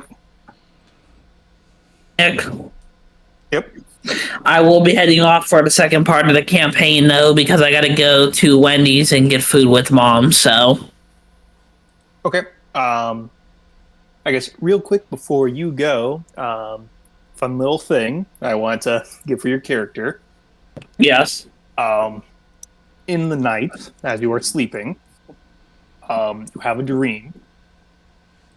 In this dream, you are surrounded by dark clouds, illuminated by some sourceless light, something shifting in just beyond your sight, just on the edges of your vision, obscured by these dark clouds. And as you kind of stand there, but not stand there, float there, and within this void, but still where there's nothing, but at the same time there's everything. You feel that kind of growing sense of knowledge and madness creeping on the edge of your consciousness. As you kind of reach a hand out to the void towards something where you just think something might just be the hand with your symbol that you've kind of have tattooed into the back of your hand. You watch as the spiraling designs seem to expand and wrap around the palm of your hand, down your wrist, and then up onto your forearm. And then you awaken, and that tattoo is still expanded like it was. Alright, so my tattoo grew. Yep, and now, and the entire tattoo will still glow, and it'll kind of glow as you kind of cast magic. That little spark that was a flicker. As you like cast light, the tattoo glows briefly before you put it onto an object. Okay, And I was we'll do just similar curious. to the rest of your stuff. Alright, so should I be concerned about that, or? I mean, it's up to you. Hi, I mean- everything's fine. Yeah, definitely me waking up one night and then my tattoo just grows from the palm of my hand all the way up my arm. Definitely seems okay, Merritt. Definitely. You're the Yeah, one who everything's worships a fine. god of madness. I mean, yeah, because, you gotta live your life on the edge, bro, You'll be fine until it reaches your heart. No, in your case, it goes like halfway up your forearm. So Fair enough. Well, if it grows anymore, I think I should be getting to. So, what level should I be concerned that I'm growing into a demigod? Basically, if I if it. I mean, I feel like that's for you to worry about. I mean, if it's I don't know. All right, well, I'll ponder on this and get back to you at a later campaign date on more of what I think this could be, because I'm gonna have to do something. But Have I'm a good gonna night. have Enjoy Wendy's. yes, I'm going to get Wendy's. I'm going to get a double loaded nacho cheeseburger with a large sweet tea and large fries with ranch. Well, I'm glad I could give you that little tidbit for your character before you left. Enjoy your food. I will note that in my character, though, under the nose that I noticed the tattoo grew larger. Yep. Alrighty, put you over here for a second. Welcome, Shy. By the way, if you guys didn't notice, Shia LaJuju is the better half of Zinlu, and she has popped in and said hello to everybody. Yes, and she makes a killer sandwich, I heard, from Zinlu. So, I plan on going to visit Shy and Zin when I save some money for vacation, so... Nice, I'm jealous. Yeah, no, I'm assuming that rolls for your health. Yes. Alright, guys, I'll let you go. Have a good one. Remember to subtract what they automatically added before you add the new amount. No, I just added the difference. It was two sweet. different. Perfect. I should We're curious, be good. what subtype did you go with? The way of the Kensai, Oh, interesting. Nice. path of the Kensai. So I get a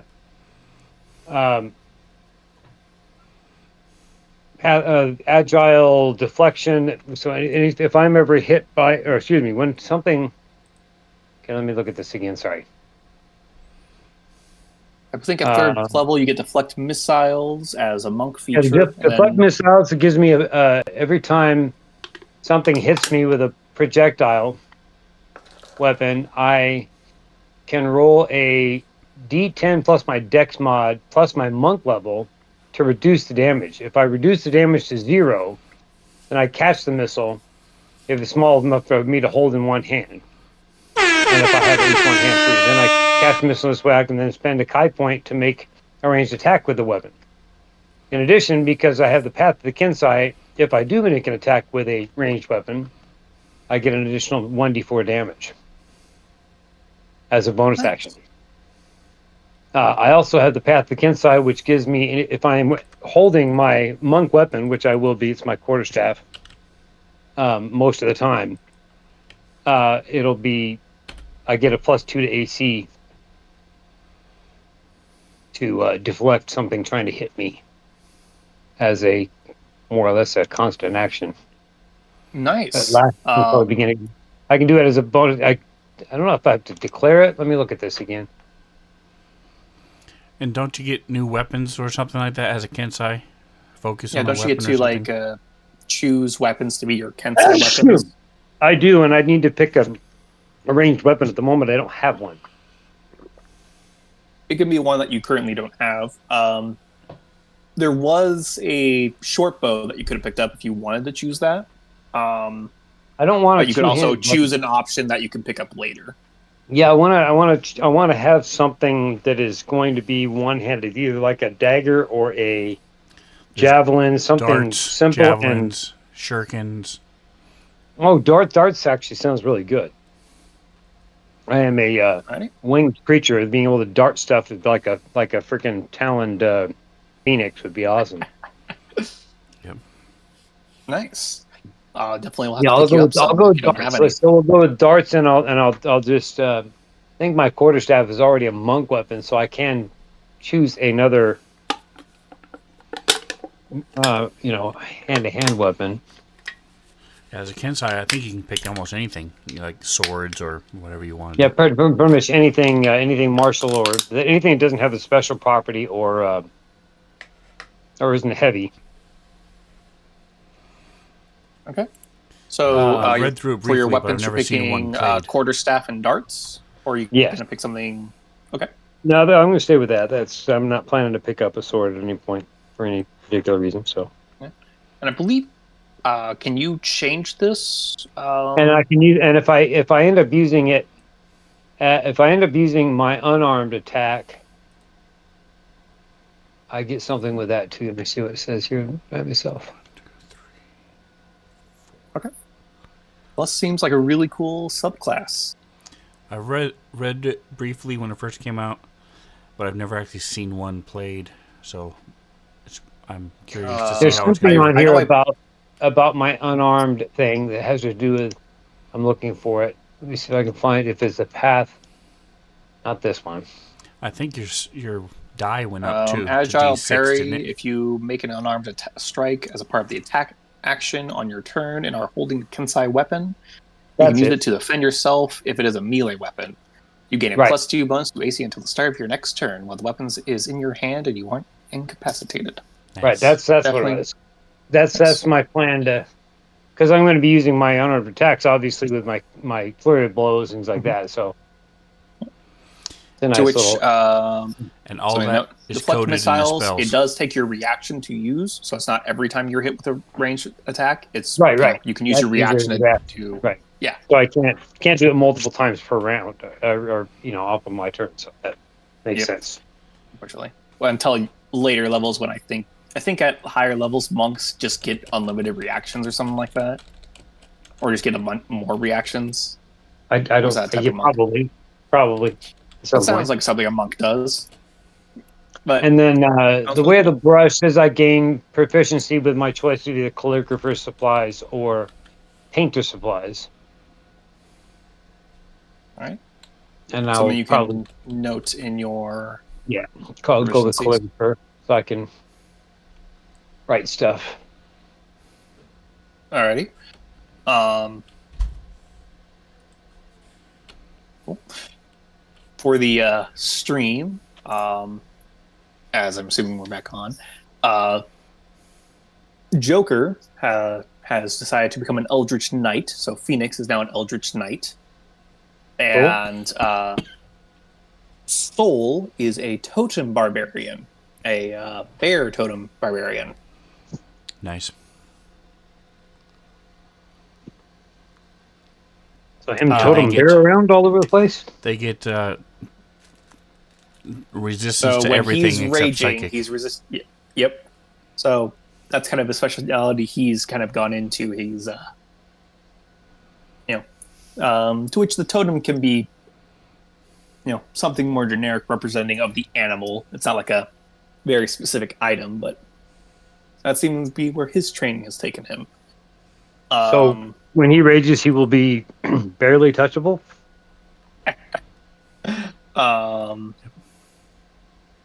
So it seems he's definitely a damage sponge now.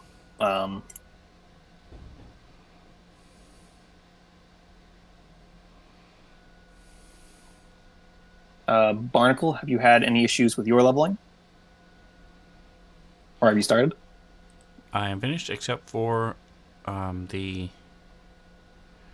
con mod is 3.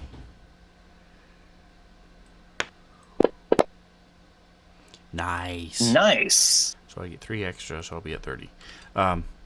So as a cleric, similar to wizards, we pick our stuff early on. So not a whole lot happens at 3, except I do get access to second level spells now. So, and as a Tempest cleric, because I worship the deity of the sea and stuff, Agdar, I get Gust of Wind and Shatter. So, they're interesting little additions to my repertoire. Nice. Ina, how are you doing?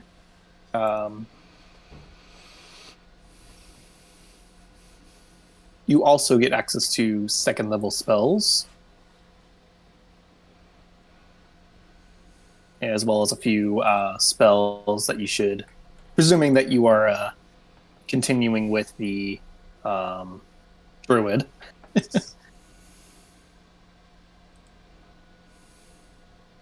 Ashley? Oh my goodness. My mic was muted again. It's fine. I usually notice it way faster than that. Anyway.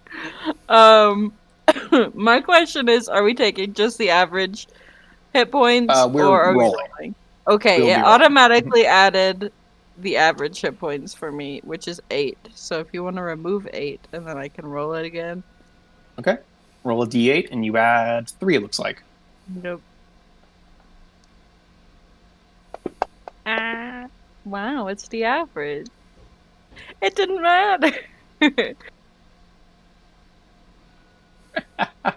So you're at 27. Oh, I know, plus 3. So 30.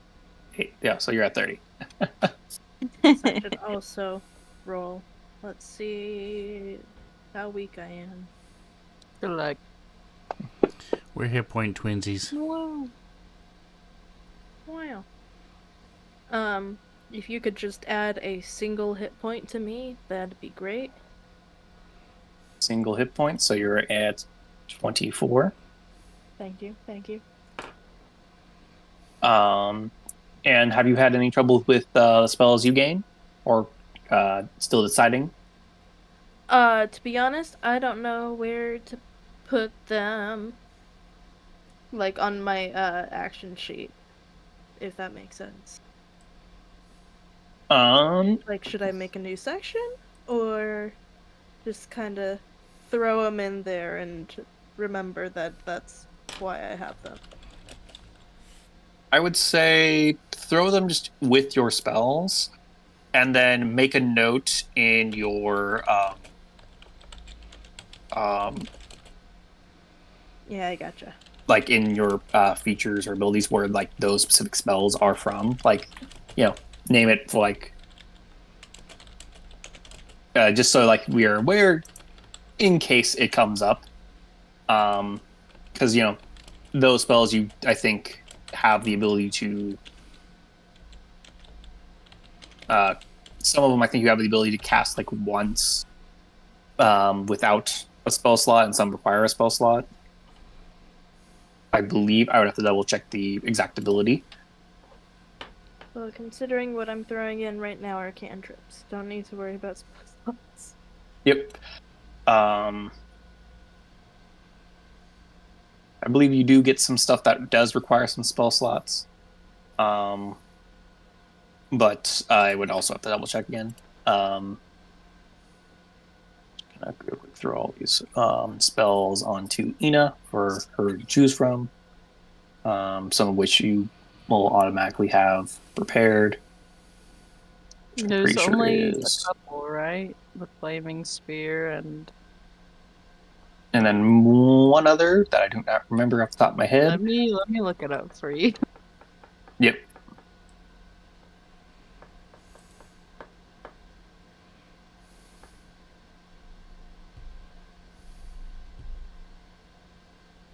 Scorching ray. Scorching Ray. Okay, I'll be sure Nice. to check mark that one.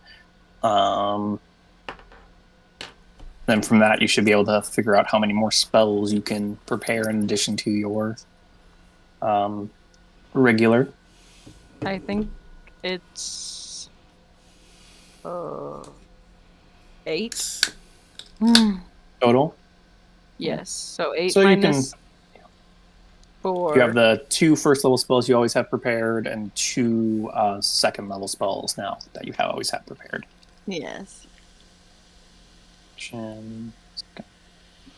do you wild shape at all? Well, I can, but I would usually rather summon my wildfire spirit because my wild shape is not very strong. Does your spirit get stronger at level 3? That's a good question. I believe it actually has some more hit points. 'Cause I think it's hit points are tied 5 to your plus level. 5 times your druid level. Ooh, nice. Yep, so he is now at 20. 20 hit points. And What? I believe if you could double check, I believe it's attacks or proficiency bonus tied to your proficiency bonus, which has not changed. Yes. Or has it changed? Nope, it has not changed yet. Which I'm just gonna make this.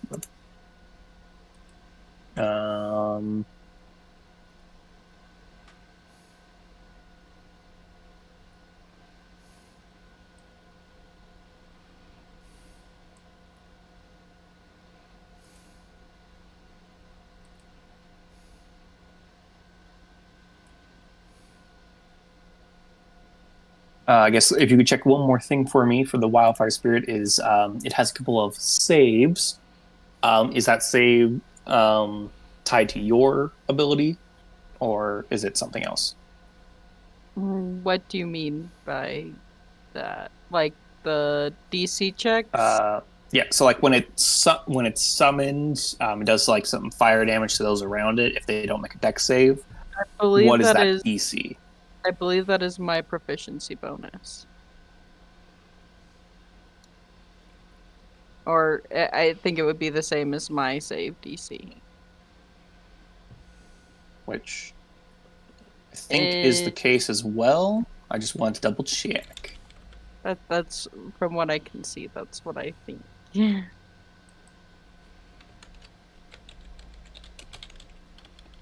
If I would like say look at Yeah, I got the the most spell. overpowered spell Yes, in the it is the game. same as okay. Yeah, be sure Healing to check your Spirit. spells as you've kind of also leveled up.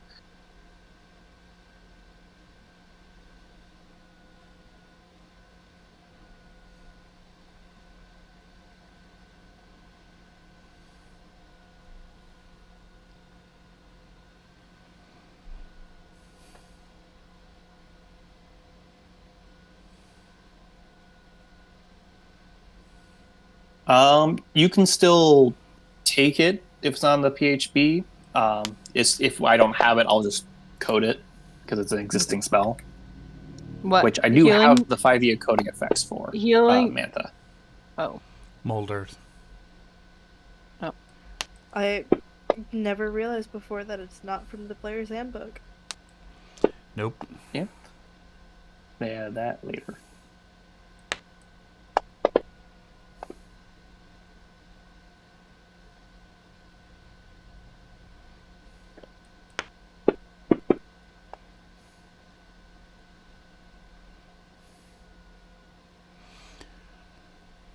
So Alright, he never as did we answer my start- question. Do we have to go hunting, or does he have food? Oh, he does have some food, but it is like mushroom stew kind of food. If you want some like real meat, you'd have to go hunting for it. Is there a fish in the river? Yeah, you see a fish go by every once in a while. All right, so I'll use my net and I'm trying to see if I have tackle, regular fishing tackle. Yeah. I guess I don't on my sheet yet. So, yeah, I'll use my net and see if I can catch some fish while the hunters go hunting if they want meat. All right.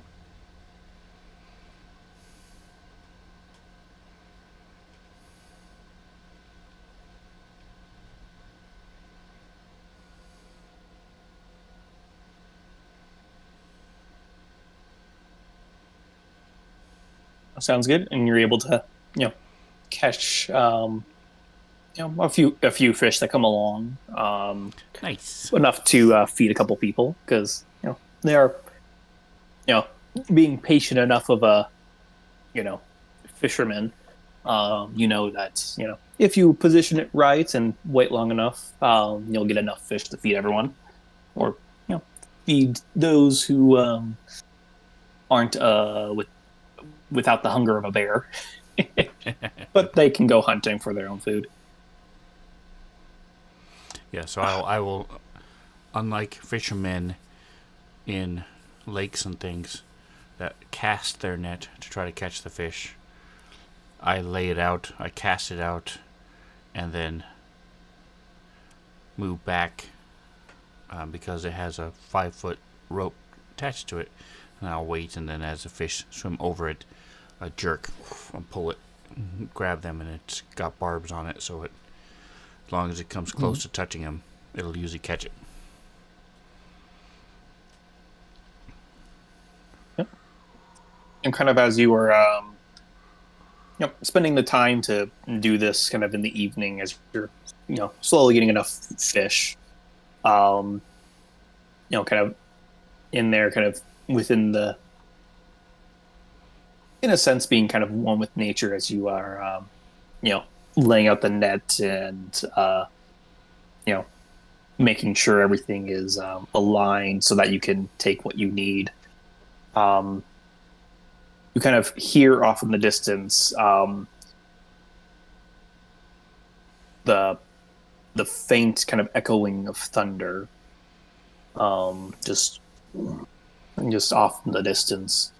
And as you kind of look up, looking to see if there are some clouds, but no storming clouds in sight. And kind of as you're sitting here, kind of faintly hearing this rumbling thunder, you start to kind of feel a little invigorated. Invigorated, Filled yeah. with Invigorated. yes, that word that for I'm struggling with, and almost filled with the spirit a little bit as you are, there, just in the moment, and just subconsciously touch your holy symbol before going back to the task at hand. Very nice. I'll smell the wind, see if I can smell if rain is coming, try to get an idea of the wind is shifting away from us or if there's going to be storm later that night and stuff. And just quietly contemplating as I wait for the fish to come over the net. All right.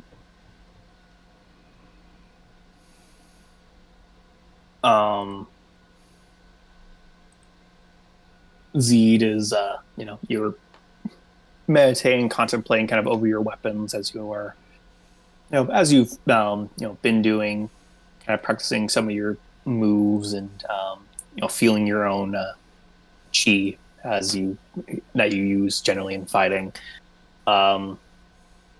And kind of as you're doing, it's like, okay, I think I have an idea for these move sets that I've been slowly practicing on, and can't wait to try them out.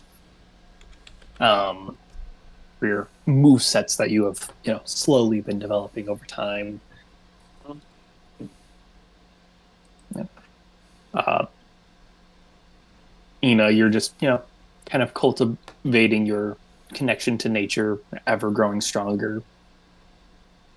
And as you kind of meet with this other druid of a different circle, but a druid nonetheless. Oh, excuse me.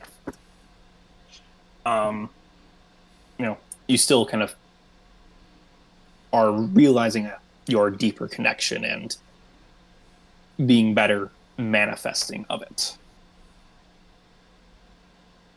And a possible lead for what you are pursuing.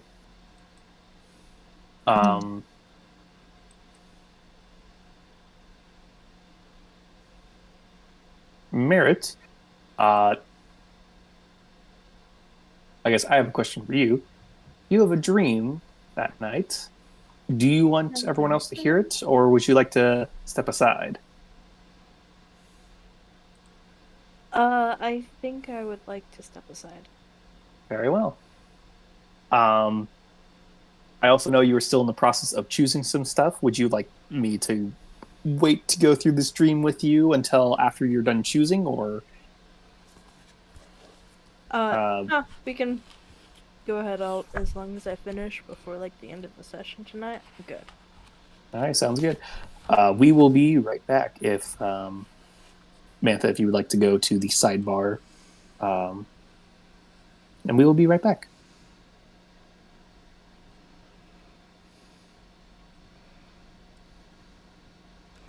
I'm looking for Agdar information. I'm not familiar with a lot of the deities in 5e. Here we go.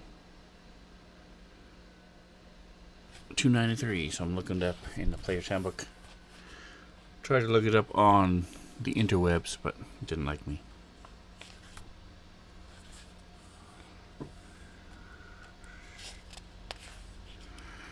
Let's see. Nope. So we have deities of the Forgotten Realms, Greyhawk, Dragonlance,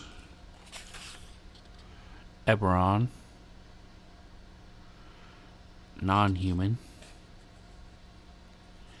and none of them. Oh, here we go. Celtic, Greek, Egyptian, Norse,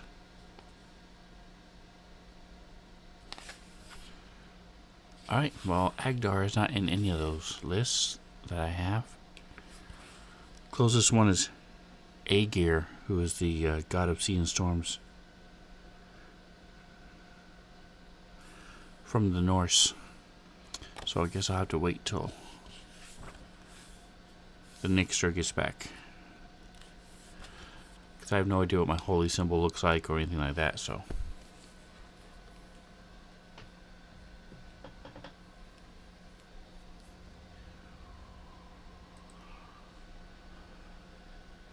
Kendrick, do you know what book the Kensai monk is from?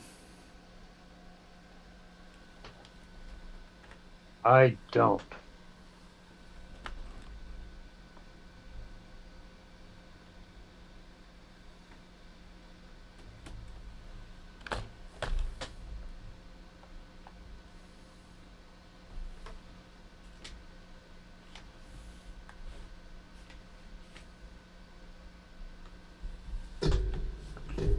And for those of you who are interested in Starfinder, we do play on Sunday nights. But I found out that people that print Starfinder, I've mentioned before,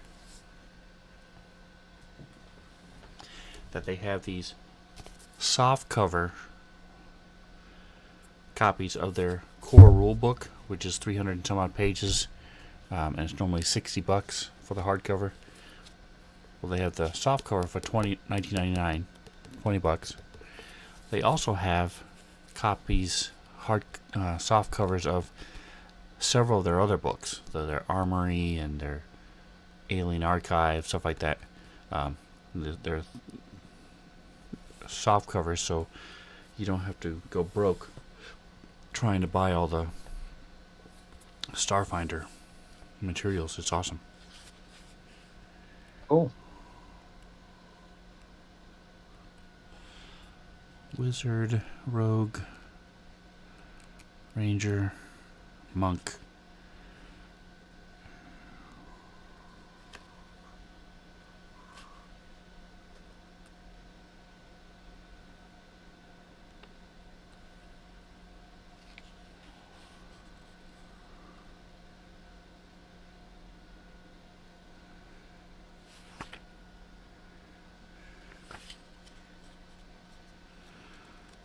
I'm looking at Tasha's Guide to Everything. That one has the Way of Mercy, Way of the Astral Self. Oh yeah, that's the one. And that's it. That's the section. So it doesn't have Kensai in here. The Way of the Kensai isn't in that one. Nope. Oh.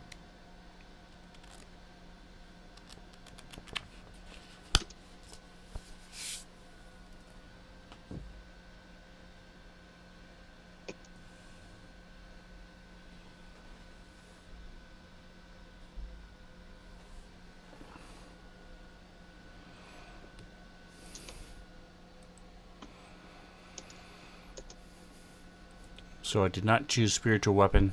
It is a staple of most clerics.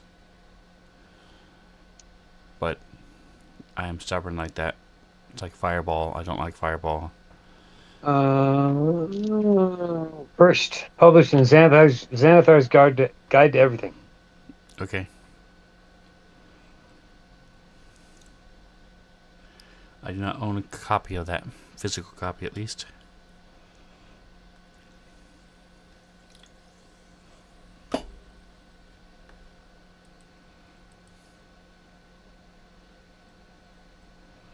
Here's the map of where we are.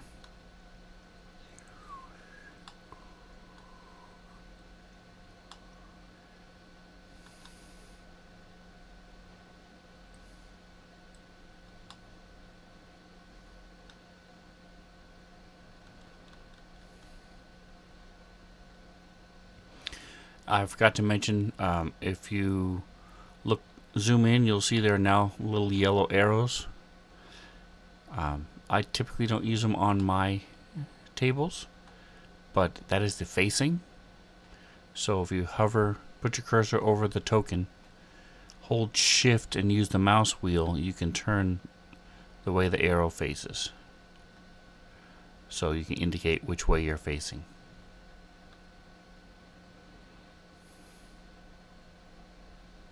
Cool.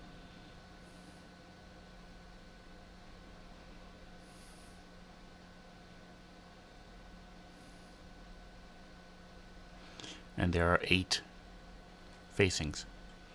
So it's Yeah, I saw that's pretty cardinal cool. directions and whatever the non-cardinal directions are.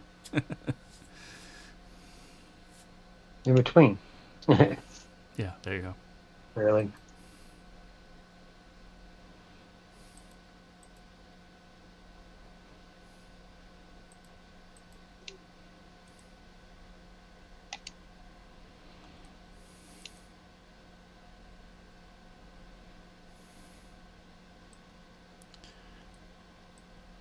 Yeah, whatever.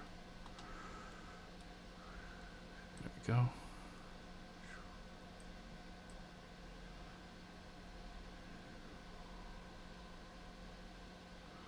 So Shia Lejuju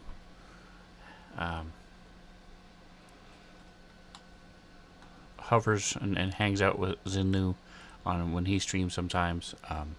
Doesn't typically stream herself. But Zinlu has been doing Icarus, the game Icarus, for by now probably a couple 100 hours, because every time I see him he's streaming it. And he has a good number of followers too. People watch. He's got 20 to 30 followers.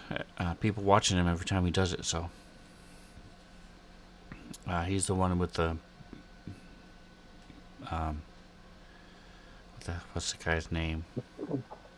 Barry White voice. So he's fun to listen to. Interacts well with his streamers, the people watching. So Zinu's a great streamer to watch.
We're back.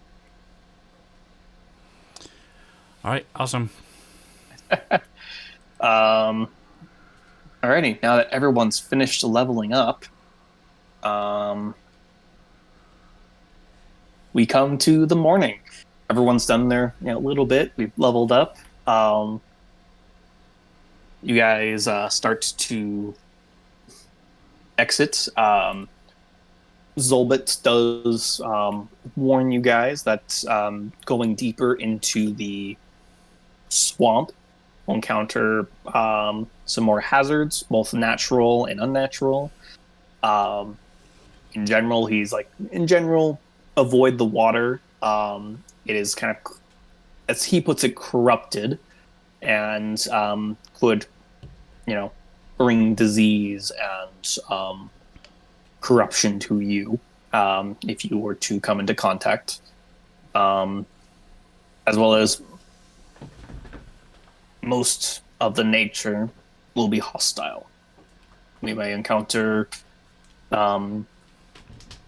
general overly aggressive, hostile creatures, beasts, drakes, those you might find in the swamp. Even trees and the giant shrooms of the swamp might be naturally hostile. Avoid the pokey tree. Avoid the trees covered in spikes. They carry a poison, and their roots can be as deadly as a spell.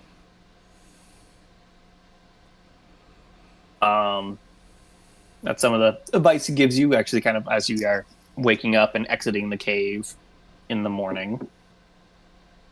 Put you all over here in general.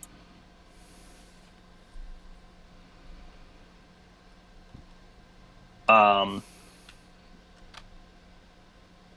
doing so, I would actually like everyone to give me some perception checks now, as we exit the cave in the morning.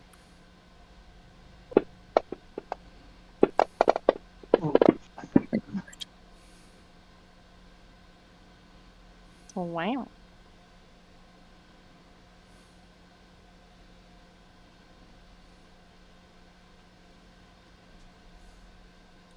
Okay.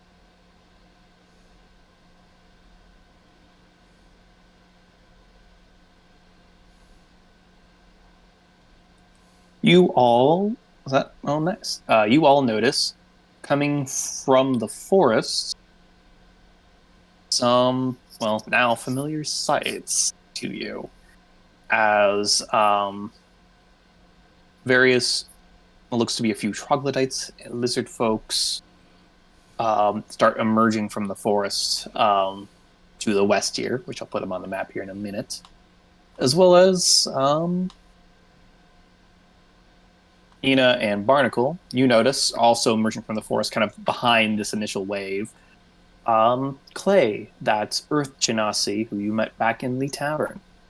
Also kind of coming with these forces from the forest. Here's the west, seemingly with the intent to attack as they're kind of starting to rush from the forest towards you guys. And with that, I'll like everyone to roll initiative. You never pushed a long rest. Oh, I forgot to do. Thank you for holding saying that. Yeah, right before we get will into do that real combat. quick. You've all gotten a nice long rest, and we're now going into combat with all these people. I need to.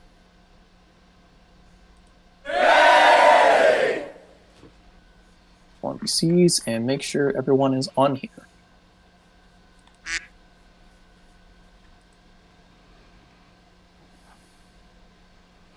So now is when Zobit animates the crocodile skeleton, kills them all.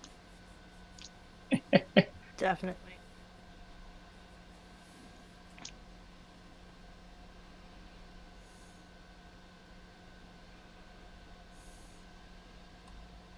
Gotta make sure everyone's on here as they start emerging.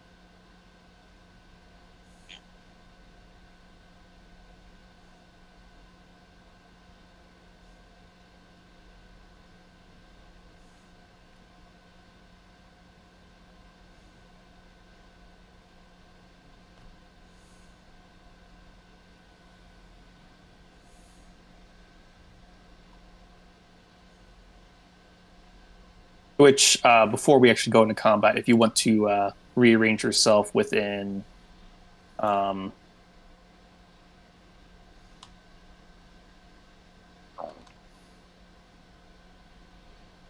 generally this space, feel free. So what did you want to do with Phoenix and With Soul? Do you want to just have them disappear for the minute, or do you want one of us to run them, or what?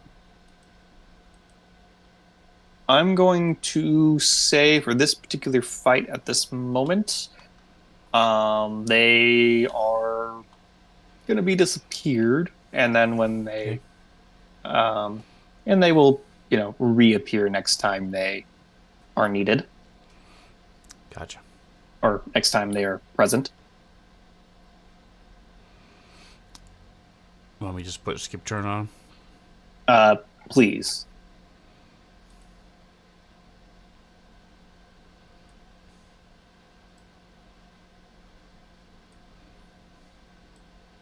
Done.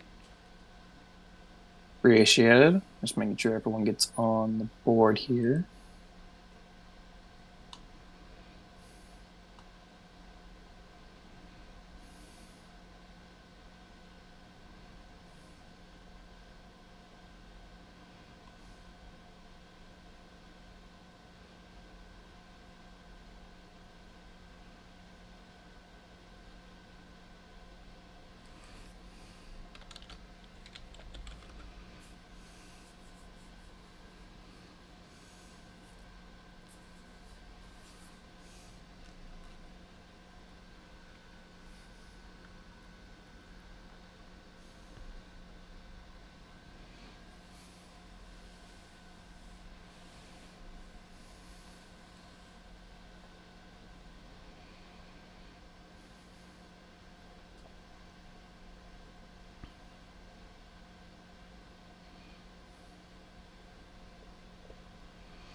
Sorry, as I make sure I rearrange some stuff.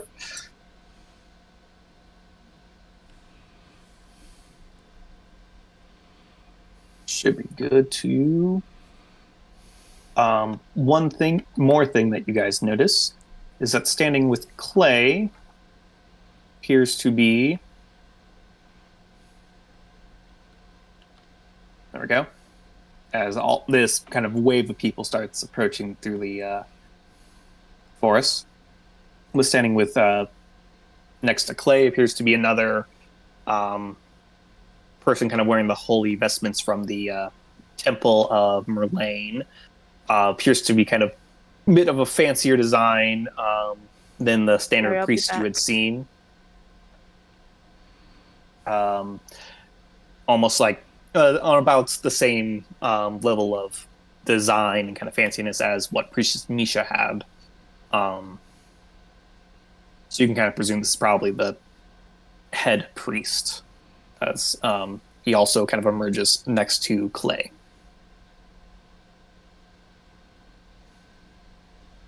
Alrighty, and if everyone has rolled, if I can get, I have not rolled initiative. I think I can just, yep, I can push it. There we go. Yeah. Thanks for sticking with me as oh, nice, that 20 on initiative. As I rearranged all my stuff.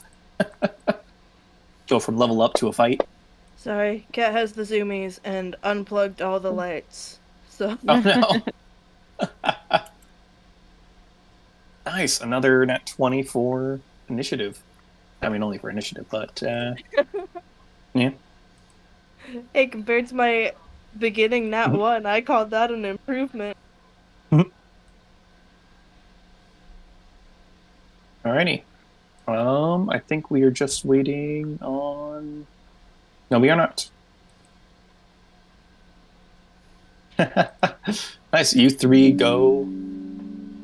seem to go back to back with a 22, a 21, and a 20 for Barnacle, Merit, and Zeed. Let's start with Barnacle. As you see these foes coming through, brandishing weapons, and some of them starting to go for the bushes that seem to animate to defend the grove. All right. How many of them have range weapons and things? It looks like there are two serpent folk that have short bows, and the lizard folk appear to have some javelins with them.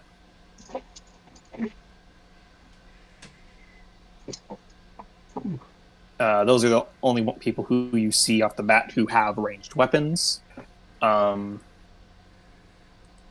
Clay is kind of standing there with his kind of pickaxe or war pick and his one arm.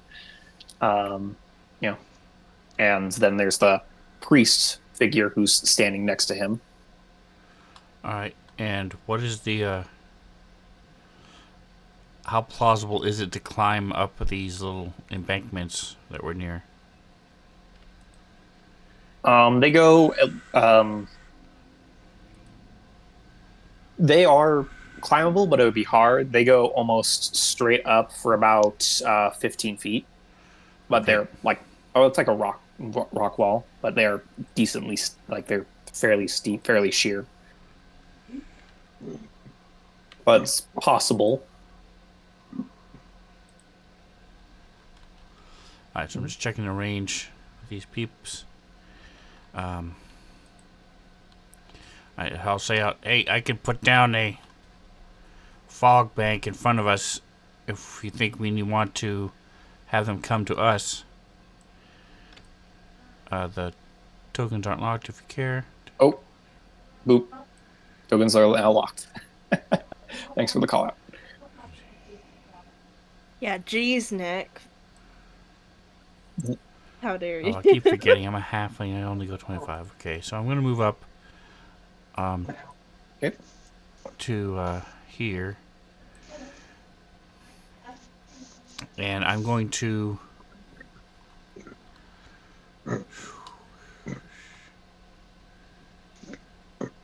go take a shot with my double crossbow. I will be at, let me check here. Make sure. I think I'm still at disadvantage. I am, so I'm going to go for the High Priest. Do I presume I can still see him, correct? There's nothing. I don't see anything Yes. blocking us, okay? Nope. So I'm at There's disadvantage anyway, nothing so blocking. because of range. So I'm going to use my inspiration to make it a normal attack. Alrighty. Nice. So I watch, say a little prayer. Nice. Boo. Crappy damage, but still. Yeah. Better than it would have been without the crit. So Okay. Strikes him bolt true and fast like a small bolt of lightning. And then I'm going to drop prone. Alrighty. Merit. Let them try to hit me now.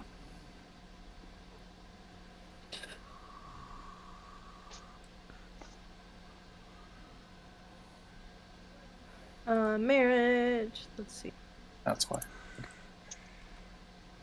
I try to see how far away people are from me.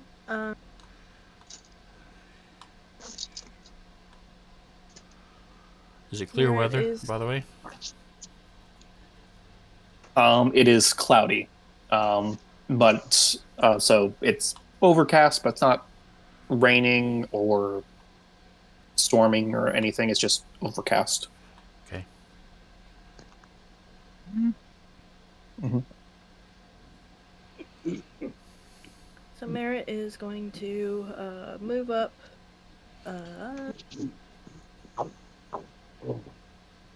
It's a little bit difficult to see the grid, by the way. I don't even know if I'm in it. Oh, I can help with that real quick. You're also facing away from the enemy. That makes it try to make it a little more noticeable, but they're That more is much noticing. better. Okay, I'm moving there to be in the grid. Yes, which I will also just adjust those who happen to be out of it.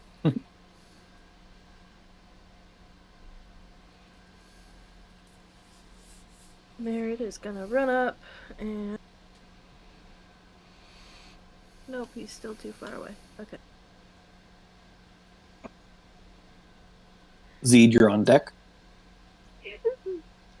Merritt shouts, "Damn it, Clay, I thought you were cool! You told us about the beds and stuff! Come on, I thought we had a bond!"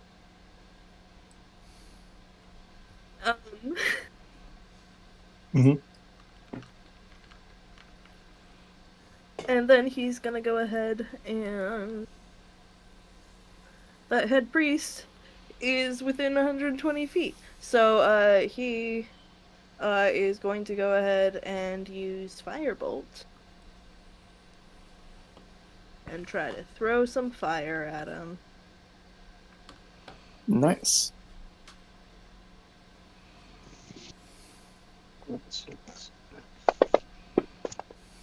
Oh, you know what? No. We're close to the end. I'm gonna use my inspiration on that. Do over. Alrighty, roll your attack again. Same roll.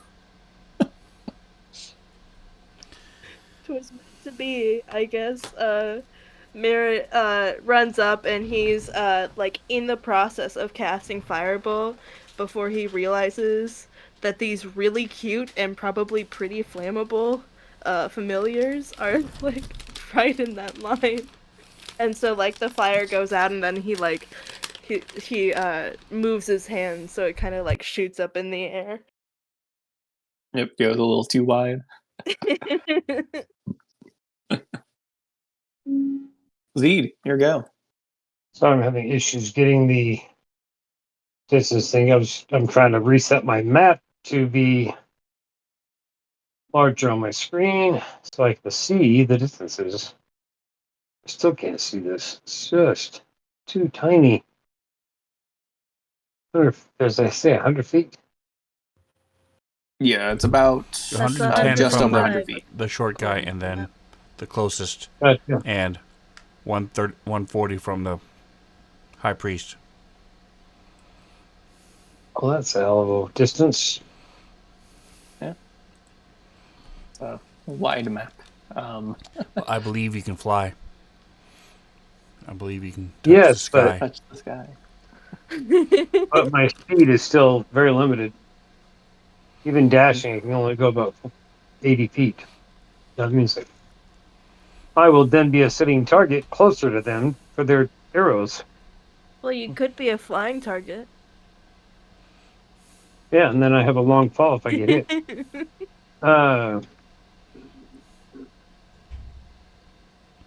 He did say that, like, what was it, like only 2 of them actually had bows or something? Yep, that's Um, enough. No, Two all of the them have then- troglodytes bows, the have. 2 Cypern folk, and then the lizard folk have a couple of javelins. That's a lot of people. That's a lot of people. Yeah. They brought a big ambush to, count of Before one. before everybody ran off, I was hoping to yell we ought to go back into the cave and make them come to us, but too late now. Well, there's Shitsky. Sorry, couldn't resist. Yeah. All right, I am going to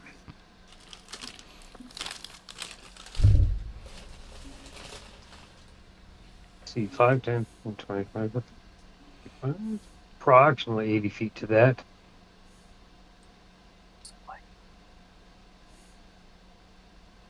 I'm gonna see how far I can get with this. I can't actually. Let me see if I can.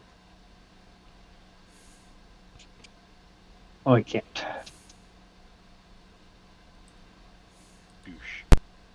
I'm trying to figure out the distance, and I can't tell what this distance is. Does it say it on there? About there. That's There it is. 55 feet. And what is that mess? That pink colored mess. It's Foliage? the cherry tree. Oh, good. So you're taking the dash action to go 55 feet. Oh, I 80. am taking 80. Yeah, my full distance, and kind of. I'm flying to do this, but I want to be kind of in the. Let me go over here. One back, Oh, okay. and then kind of hiding in the out of direct vision, kind of peering through the branches of the cherry tree to get a good look at them, but I get a little closer without being an easy target. All right, you probably would be up about 15 feet then. And you can back me up a couple if you want to for that. If that works. I'll say you'll be about there, but up into the branch. You're up in the branches, so effectively kind of like obscuring where you are. Perfect. Yeah, partially just avoiding the trunk and avoiding, all that stuff. Yep. Brings us to first Trog, a brave soul who's going to charge. If I press the right button.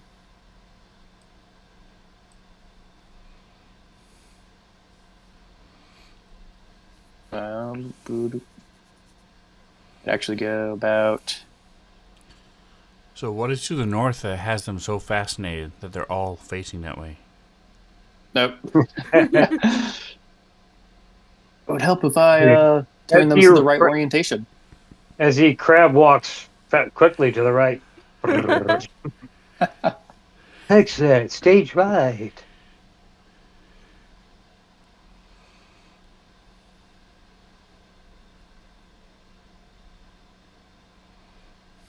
Yep. I'll fix it as I slowly get to them. As he starts to charge forward, stone axe in hands, this lone troglodyte. Meanwhile, this Mildly head wounded. priest Why are you? He should not be wounded. That's Yeah, he weird. is. got hit. I hit him with the You hit critical him hit. with a Oh. bow. You did. Right. So never mind. Yes. He has that damage. From there. He's going to take a step forward, kind of like noticing these bush blights here, but is going to largely ignore them for the moment. As he looks towards Merritt, who shot at him. Could he tell though? He did It roll a was 3. an It was Could you really barnacle, tell yeah. who he was aiming for?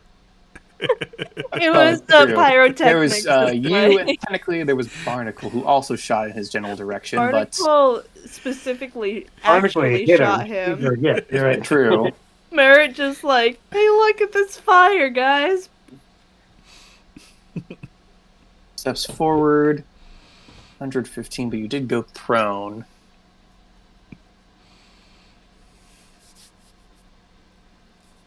No, this is the crit. Yeah. No, the crazed priest would still shoot the guy who shot him. Even if he was prone. You are now within 115, which is within range. He has disadvantage because you're prone, Yep, which I believe you put the effect on yourself. I did. Right, Yes. so it should automatically roll that. As he casts Guiding Bolt at you. And a 7 does it. Yeah. So as he kind of steps forward, raising a hand up with a like a little scepter in it. It's kind of his, seems to be his focus. Or he launches this beam of or this bolt of sickly green light in your direction, but it goes just wide over your prone body and hits the ground beyond you, almost like hitting up a patch of dirt with the force. Use the spell slot. And brings us to Clay.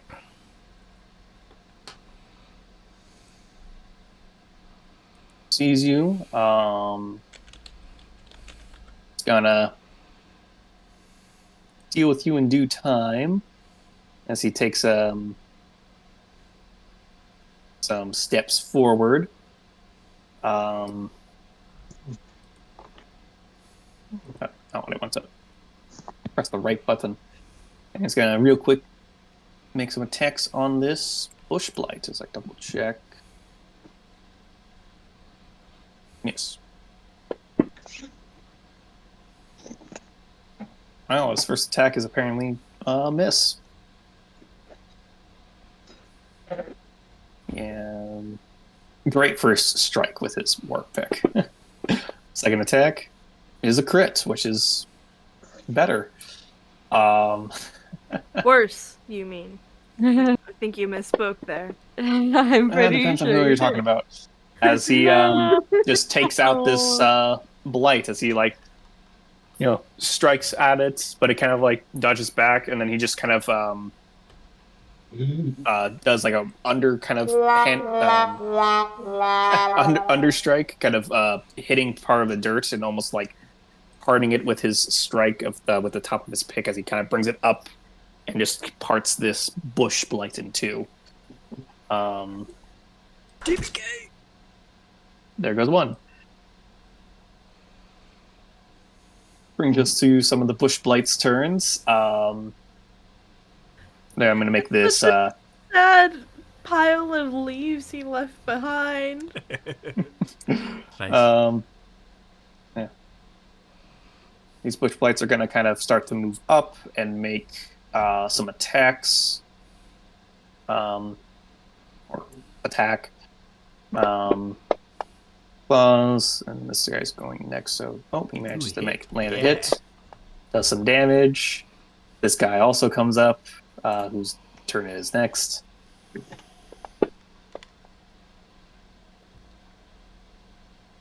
Nice, another hit. Nice. Good for them. They're certainly along this guy, an annoyance to him.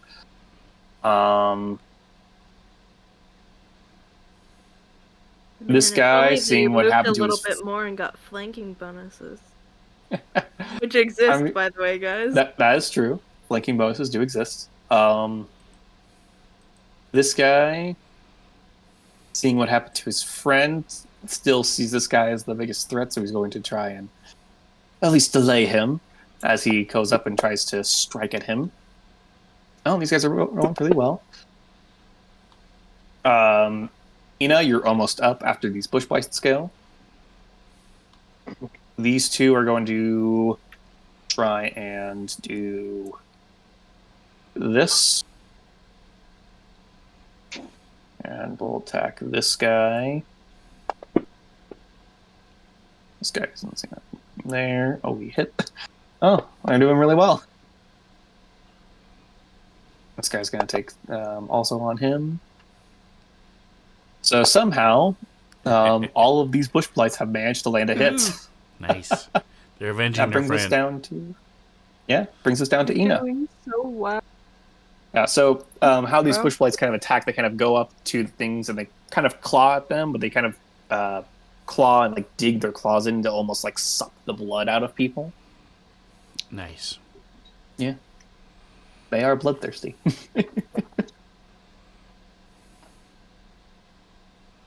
Alrighty. Little vampires they are.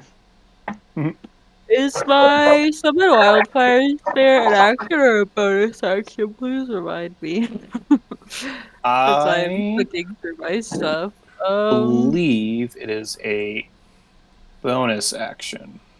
It's an but action. It's I an just action. checked. Okay. I'm assuming you were summoning it? That was very long, but yes, I am summoning it.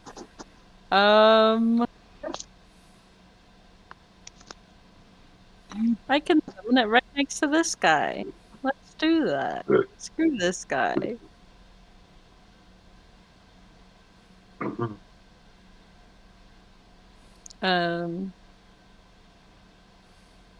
Yeah, probably in the top right corner next to it.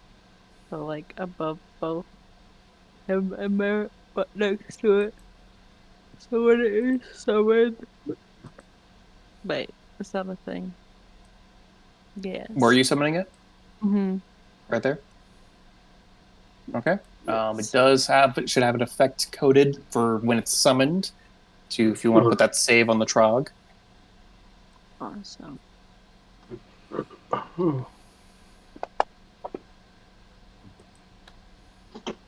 Wahaha. Wahaha. Nice. When the burst of flames, the wildfire spirit is summoned and scorches this poor little Trog. Poor brave little Trog. Brave? Do you have any bonus actions you want to make? I don't think so. Shillelagh? Oh, you right. It's been a hot minute. Yeah. Hopefully we'll get through this round, and we'll probably have to pick this up next time. I don't know why that rolled something. Oh, it's probably because you get cast. It made like an attack. I think just there's have a to hit the concentration effect. effect. Thank you. Okay. All right. Does The the wildfire spirit goes right after you. me, and It goes I'm right going- after you. Yes. So I'm probably going to have him disengage and take a couple of steps back because he's a baby. Okay. Just He go right does have, or they do have 30 feet of fly speed. there. So Mhm. I'll just go right there. I want them to be close, but not too close. Why didn't Okay. you just summon him there? because when it he explodes. summons, he does damage to those right next to him. Yes, It's a 10-foot radius, though, isn't it? it is. You're right. I was reading Oh. it and I'm like, oh, it says 10 feet. Really? I thought it was a Yes. 5-foot radius. Each creature within oh, 10 that's feet of the spirit other than you when it appears. that's the fiery teleport is 5 feet. That's what it was. Mm-hmm. Ah, gotcha. That's where my confusion was. If that's the end of your turn, Ina, if you would like to pass the turn, our mangled middle finger is all lizard folk is also going to charge forward and end up dashing to about there. And that's all he can do this turn as he's trying to get up close personal. Right. Are lizard folk immune to the stench of the trogs? It seems like the lizard folk are used to their smelly friends. Boo.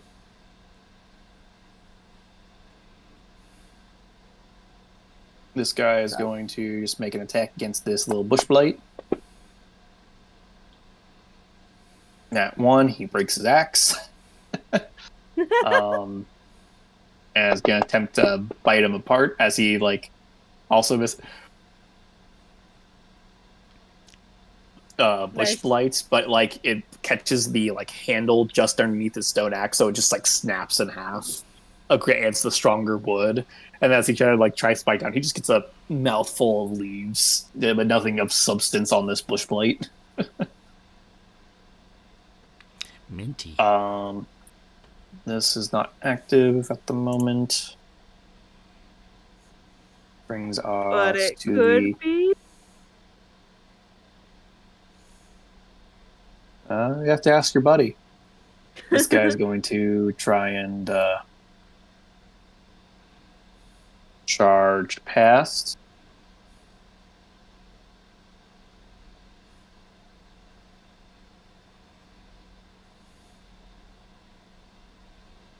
This guy is going to move over here. He's going to take a couple of shots.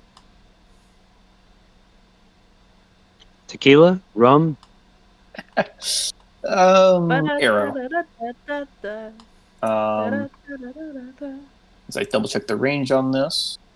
Yep, no, that's within range. He's going to take a couple shots at Ina. Rude. You're the one who summoned the little fire spirit. Yes, that doesn't give them the right to shoot me. It's rude.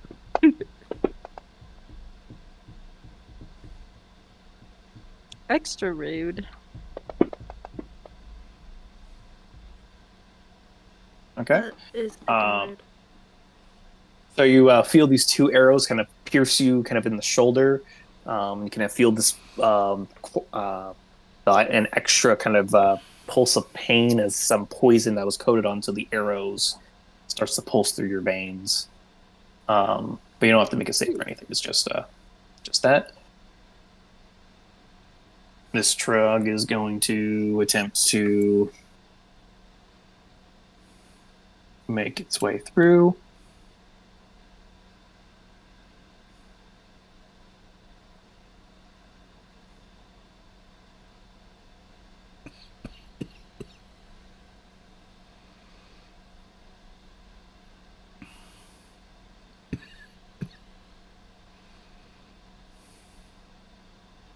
This guy's going to also make his way through to there.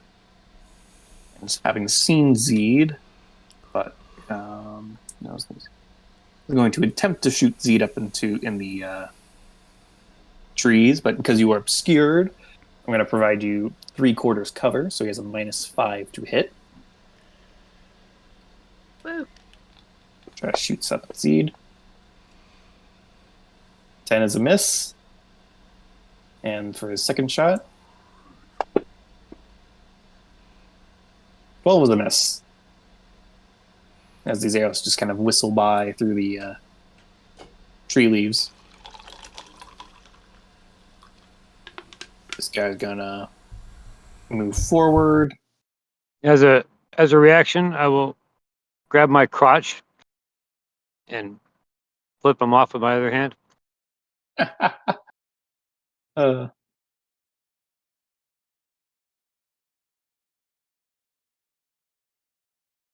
this guy is going to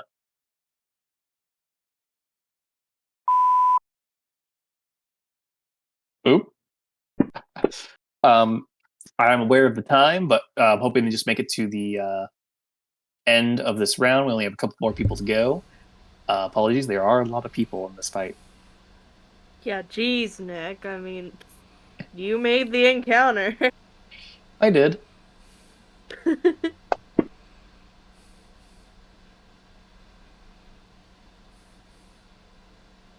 stab and attempt to fight this guy.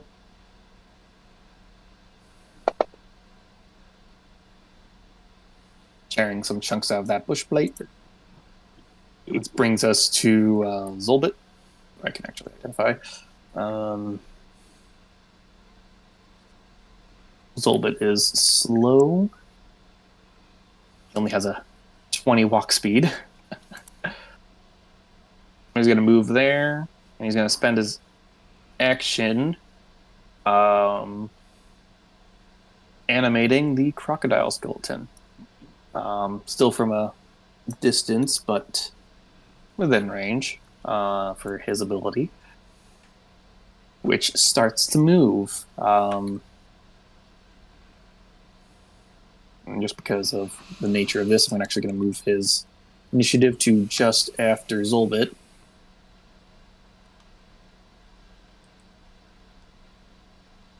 Why are there two? No, that shouldn't be there. However, that's his turn. Bessie comes and adds another ally to the fray, which will move its way through the water.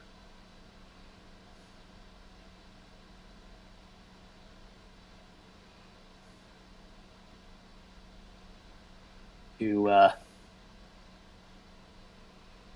start harassing these ne'er-do-wells that seem to force it. Unfortunately, can't quite. Yep, only have a reach of 5 and still too far away, so I'll end up dashing to get next to Clay here. But you now have a crocodile skeleton in Fuck play. him up.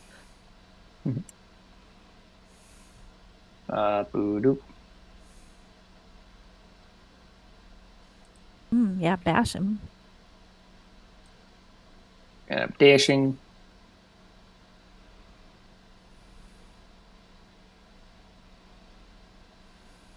This guy's also going to end up dashing, though he's going to take a little swipe from this bush blight here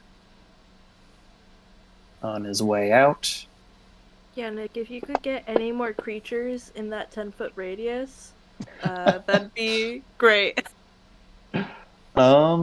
Miss, unfortunately. It's their turn. And that does bring us to the end and to the top of the next round, which we will be ending here for the night. Thanks for sticking with us, and sorry went over a little bit. Appreciate it, Nick. Thank you. Yeah. So Thank you big for encounter to joining. look forward to next turn, or next We'll be back in session 2 weeks. To try back. your new abilities in. And see what's going on. If you miss it, you can always watch it on the U's and the Tubes. Like, subscribe, whatever else you do. Enjoy the rest of your day. Say goodnight, guys. Good Good night. night, guys.